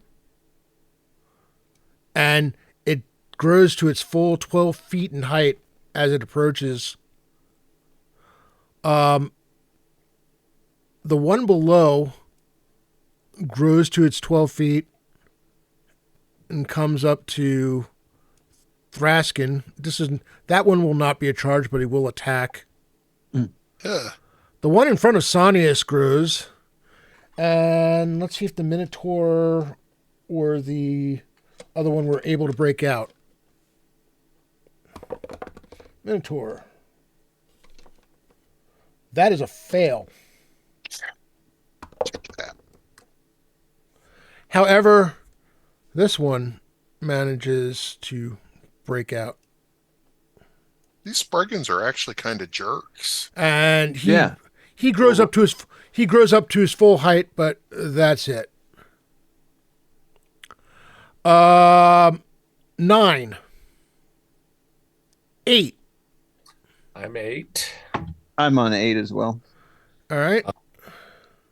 Dwarves first, so go ahead. Yeah, no, that's a 4 on the die. All right. And they've got what, a -4 to hit you as a I have a +4 to my AC. So yeah, either way. all right. But yeah, I'll take it. I'll take it off on my end. okay. All right. So Sonius, you were the other 8. Yeah. I rolled an 8. I got an 18. Okay, that's gonna hit. That is 10 points of damage. Sweet. All right. So that was 10, and you had done 10 previously, right? Yes. Okay. You see that you get the feeling that the thing should have gone down, but as it grows in size, you feel it's basically its health pool grows. Mm-hmm. Still, it is bleeding pretty profusely. You're getting a good bathing here. Okay. I'm starting to get angry, and I'm not pleasant.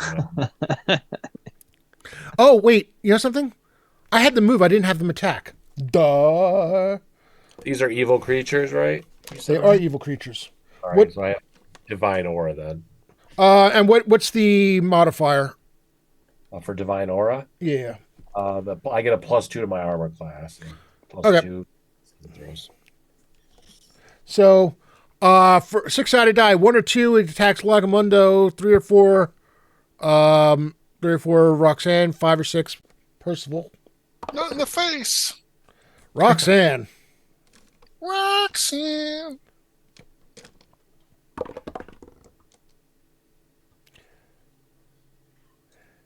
Things do not like Roxanne today. No, they do not. Once again, I just barely missed a crit. Rolled a 19. Don't have enough for a special hero point. So, just gonna be Don't damage. you give it to him, people. Don't you give it to him. Just gonna be damage. Don't do it, Wu-Tang. I know you're itching to do this.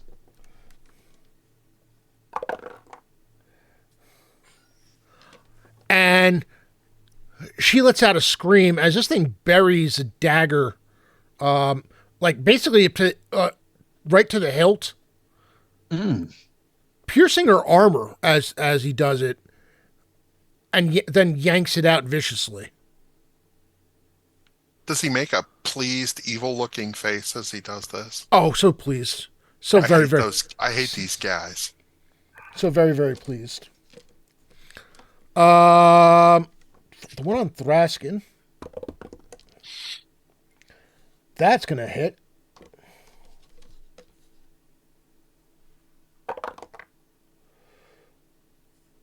That is going to be 8 points of damage. Ooh. And the one on Sonius.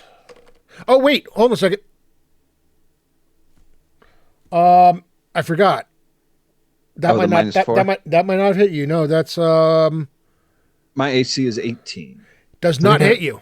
Yeah. So bless, doesn't that make it a -1 as well for them? On a two? No, That's Nope, correct. that's prayer. Thank you. nope, because of I just remembered that -4. Yep, nope. It actually misses. Because I'm little. Uh, Finally paid off. the one attacking Sonius. That's a 19 on the die. So Oh, that's it. but that's a 19 on the die. Nice. That is, but it's not a 19 to hit. It's, hold on. I need to check how many hit die they are. That is AC. Where is it? That didn't copy over for some reason. That is AC 23. I'm sorry, my AC's, or what are you saying? It hit AC 23. Yeah, no, yeah, I'm at 18 against evil creatures. We need to get you better armor, sir. That is 11 points of damage. Maybe you can have the dwarves make it for you. Mm-hmm. Exactly. You know, as a bridal gift. You know my character. He's not quick. He's not quick to criticize. So, All right. Now we can go with the who was attacked. And now I forgot where we were with initiative. I remember where I was. Was it 6? Yeah, it was probably about 6. Is there anyone who goes for earlier than 6 that didn't go yet? I have 2. All right, so 6. 6. Sal's got 6. All right. Sal's running low here. Third battle here. I'm running down my spells, but he'll cast mirror image on himself. All right. We have many Sals. I've got a total of 4 other Sals. Nice. Sonius gives a little jump, and he's just like, "How did you do that? Who are you?" All the Sals. Multiple Sal's call. Is it a salary? Or salad. Could be a salad. Oh, boy. That's true. All right. Salutations, Sal's. All right. Is there anyone who hasn't gone at this point? Yeah, I'm 1. Go ahead. 2. Go on 2. Would I be able to move 10 feet and then cast? Yep. All right, so I'm going to do just that. Move 10 feet, center on the Minotaur, and I'm going to cast something called Loki's Spasm. It creates a very localized and violent upheaval of Earth that knocks any medium or smaller creature within the area of effect from its feet, during which time they can't move or attack. Spellcasters, no spellcasters there. It affects terrain, but without any significant damage, and it's good at a range of, 25 feet plus, so it's good at a range of 40 feet out from the Minotaur. So it'll take out the Minotaur, the Spriggan next to him, and probably the one standing in front of Sonius as well. All right. Is there a saving throw for that? Let's see below. Well, it says a save, see below. The only save it mentions is for casters. Must make an intelligence or wisdom. Doesn't mention for any normal creature. And it's just basically what? It's just basically bouncing them in place? Knocks them off the ground onto their asses. Knocks them onto their asses, rather, so they can't do anything this round outside of try to get up. Roll 20-sided die for me. That's a 20. This one gets knocked so hard, it ends up falling back into the pool of lava. Oh, it's a shame. Lava bath.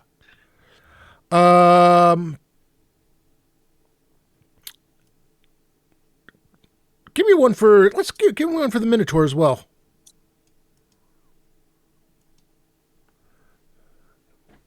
Not as good. That was a 5 on the roll. All right, so he's just basically back on the ground, and he's having all kinds of bad day. Actually, he's kind of getting like rocked around in the webbing. You're seeing the webbing bouncing up and down, and poor Minotaur's like trying to get a handle on things. His arm refuses to move. And that should also go after the Spriggan in front of Sonius then, too. Yeah, roll So for him, since I might as well. That's a 19 on the roll. Yes, I think he's going to get knocked back into the anvil, and I'm going to have him take a little bit of damage from that. And Sonius, I will allow you next round if you want to charge him again. Actually, yeah. Now, next round, I'll let you charge him again if you want. Man. All right. And I give them an evil smirk back, of course, now. How long does that last?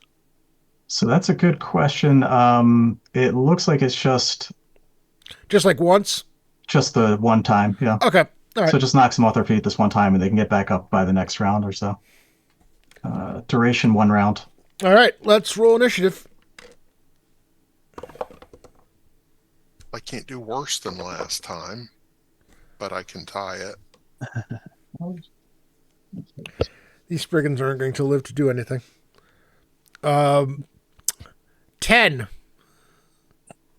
9. 8. I'm on 8. All right. All right, come on. No, I got a 5 on the die. So swing and a miss. Yeah, you're not having a good day with that. Yeah. Go from a 20 to a 4 to a 5. 7. I'm a 7. Mm-hmm. I'm going to charge the remaining one that's close by. Okay. That is going to be a 12 points of damage. What'd you hit for the number? Oh, the number is 14. I'm sorry. Does a 14 hit? That was a 14 on the roll plus 2 for the 8, right? Oh, okay. Yeah, I didn't. 8, 14, 16. If there's 8. All right. Let me double check. Sony's just assume he hits everything. Yeah. No, that's gonna hit. Okay. So 12 points of damage. And that does it. The 3 slices. The thing just starts bleeding. Trying to hold its entrails in. They start to spill out. It falls to his knees and then shrinks in front of you and falls dead. Free action, drop a pamphlet, slightly bloody because Leaf used it as a bandage on me. Oh boy, I love it. Well done. I love it. All right. So that was what, 6? That was 7. 7. 6. That's me. All right. Try to see what we can do to this Spriggan in front of us. Take my magical hand axe and see if I can smash it up in his Spriggan thatch or whatever he's got going there. 16 and then 17, 18 for the 2 buffs. So That's gonna hit. All right, no bonus to damage, but I do my normal damage of 8 points. All right. It grunts as your fist land. Or actually, wait, you're using a weapon or Magical hand axe Magical- does 1 more point than my fist right now. Next level, that changes. bury its hand axe in its side. So that was 6, 5, 4. Rob, Go- Sal go ahead. actually thinks too. So he's gonna move his guys up to like within 20 feet of the closest Spriggan, All right. and yeah, kind of in that range, and he will throw a single dart at them. That's what Sal's gonna do. All right. I'm just gonna move you and assume that your guys are with you. No problem. All right. Go ahead. All right. 12. That is going to miss. Hey, that's what he does. That's what Sal has left in his bag here. Okay. Is there anyone who has not yet attacked? Yes. What do you go on? 1. Okay. Actually, they we call it. Roxanne and Percival go on 2, And then the Spriggans go on 1. Roxanne. Come on, Roxanne. Roxanne hits. Turn on the red light. Yes.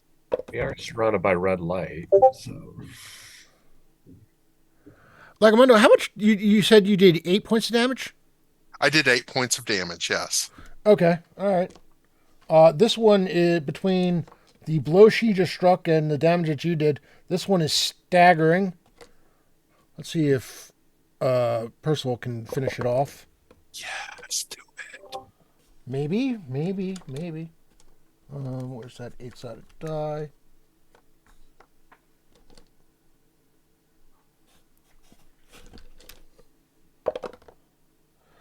Boom. It goes down. Right on. All right. On 1. Strength check for the Minotaur. Hey, the Minotaur frees himself from the webbing. We want him to I did not want. backward I did and not want to fall take the into Minotaur off drink. the screen. That was not meant to happen. But his arm's still messed up. His arm is still messed up. But And his so pride. he pulls himself off and then falls backwards into the lava. Oh, The curse other that webbing. Spriggan swings at Thraskin. We have to help Thraskin out here.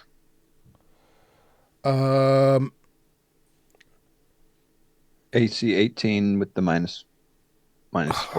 That -4 saved you. Brought it down to a 7. Brought it down to him sitting AC 17. Ooh, nice. Wait, hold on a second. You're already doing wait, no, I'm sorry. My bad. That's my bad. You're already adding the 4 to your AC? No, 18 is my base. So, because you said you were going to subtract it. Okay, thank you. I was like, I didn't want to make sure, because it would have been an 8-point swing there. That would have been bad. Double Yeah, dipping. no, unfortunately, he does hit you. Oh, Bogus.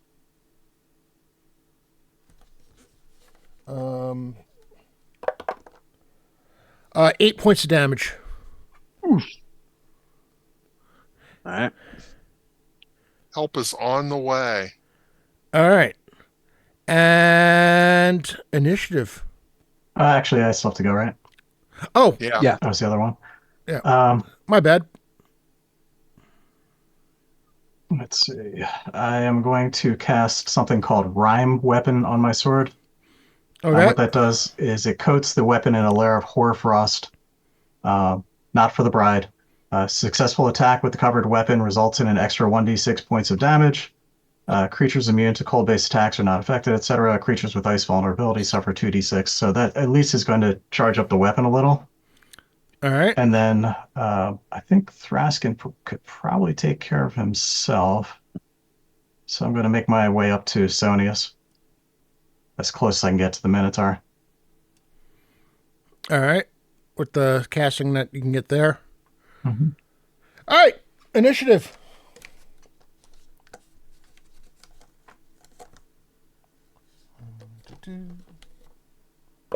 At this point, Rob, Mhm. I'm not going to roll initiative. I'm going to take the evade maneuver Okay. this round until my friends join. So that gives me a +4 to my AC on top of that. So All right.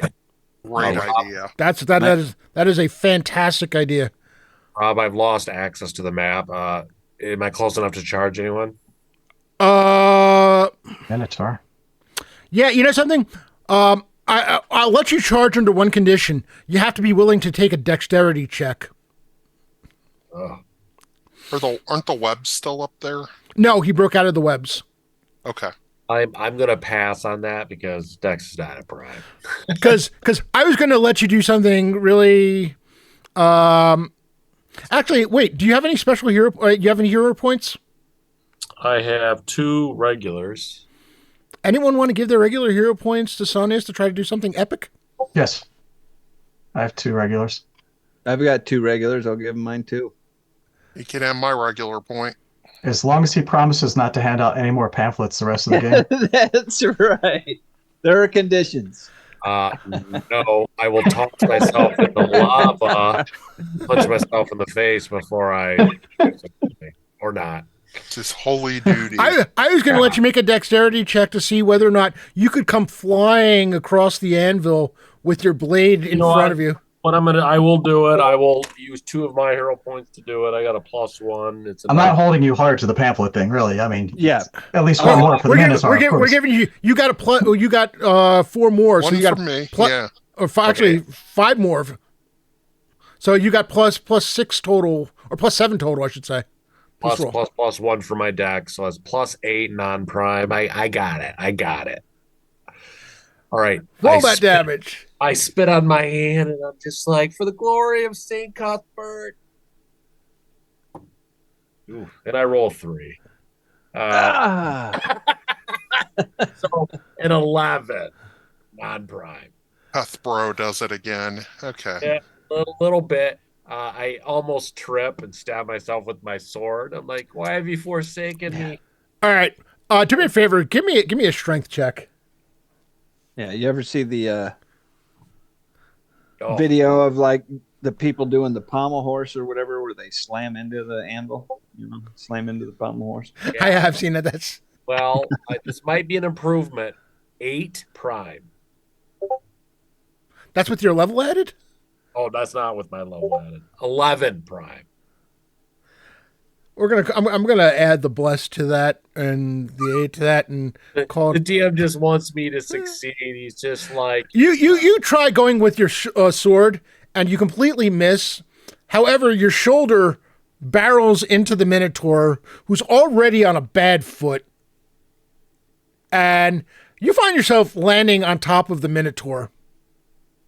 Oh, I look at him going, I'm sorry I didn't bring flowers. This might be a bit presumptuous of me. But oh boy. Lagamundo, do you want to charge somebody? I'm on 2. That's all right. Okay. Yeah, then and yes, I'm gonna charge the dude. So my buddy can quit dancing around. I want to go give Thraskin some help.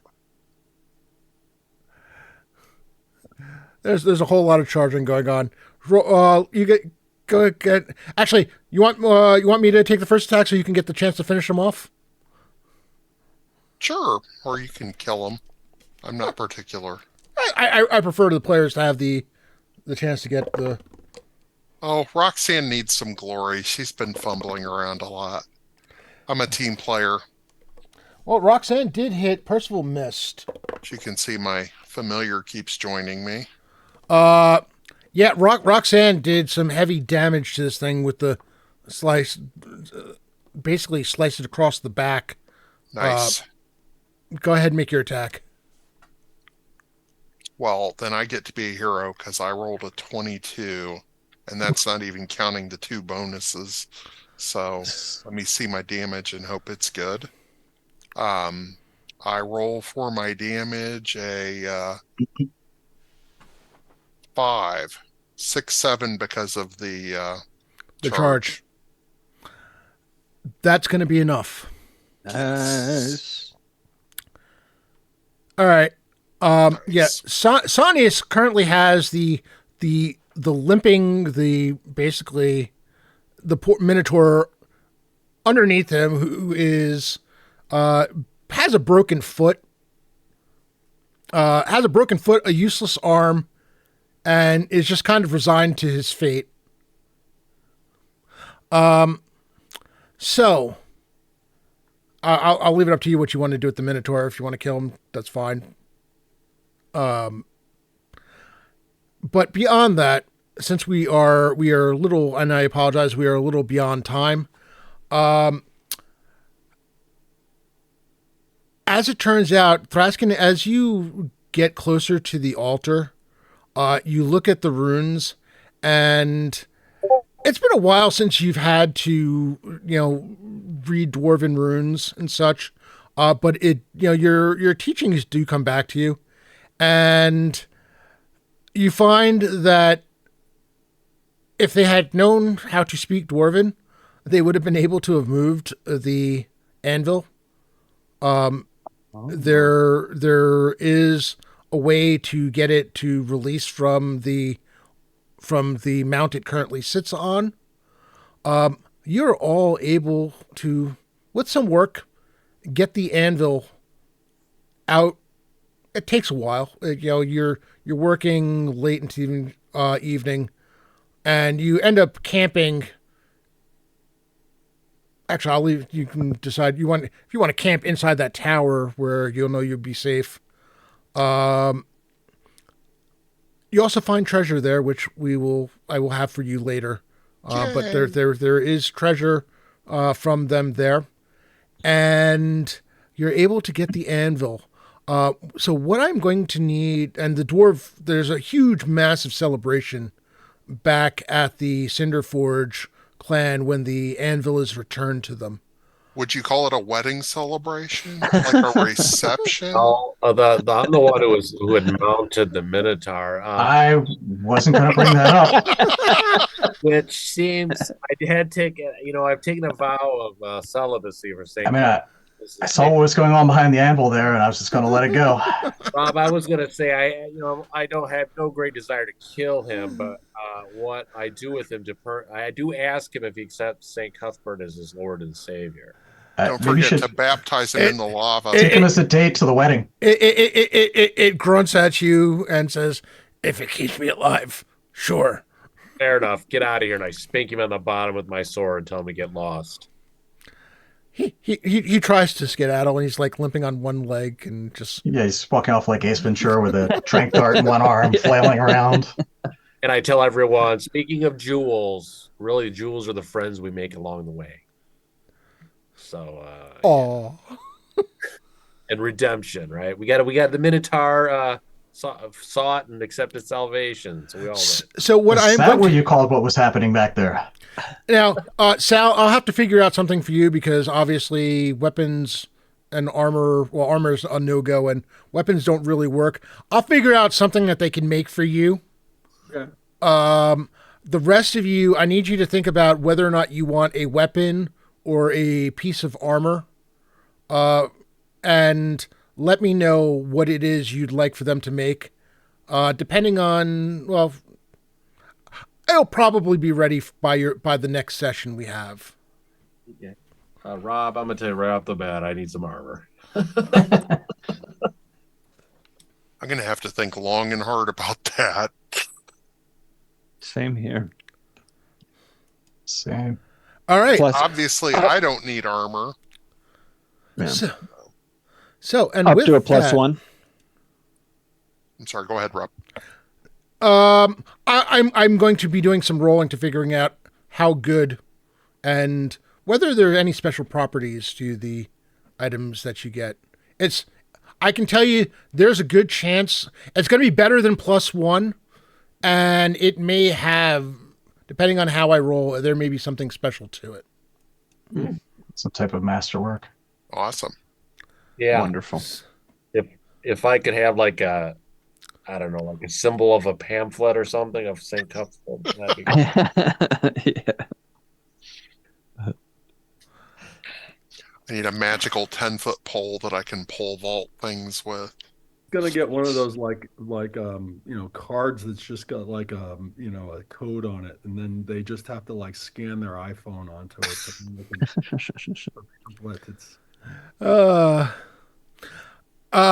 So with that said, first of all, thank you to my players. I know we went a little long, and I know there was some confusion that was my fault with regards to what the actual start time was.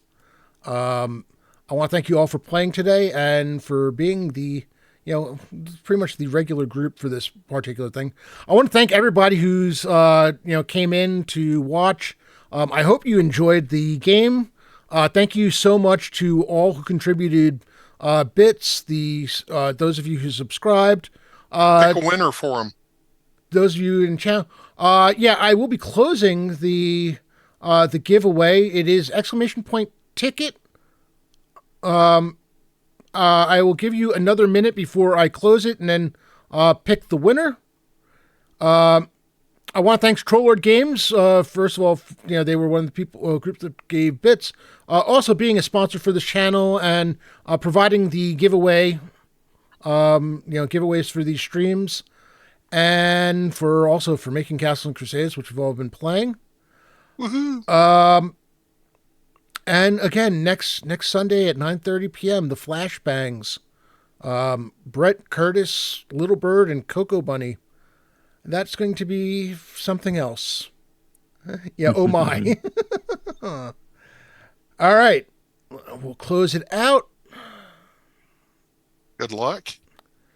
And the winner is Doc Shoulder. What? Congratulations, Doc. Right on. There you go. Congrats, Doc. Won anything in years, so there we go. All right. Congrats. Yeah. Congratulations. All right. Thanks, Chuck. Yeah. Thank you for the hero point, whoever gave that to me. Otherwise, Sonia's would be taking the dirt nap. Yeah, I think that is definitely the most hero points we've had donated. So that was very cool. Thank you, everyone. And I am pretty sure, actually. Oh, good. We will be raiding into Lord Gazumba. I didn't see that coming. He's got Keith Baker with him tonight. Oh, that's right. Oh, that's right. Yep. Good game, guys. So with Yeah, that tons having of fun. Thank you. everyone, all. please hang around for the raid. Get those raid emotes ready, whether you have mine available to you or someone else's. And we will see you on the other side. Thanks for running this, Rob. Good, thank you, Rob. My pleasure. Yep. Should we also be planning for wedding gifts for Thraskin? Yeah. I'm going to get him a baby crib. I'm thinking the next step. Baby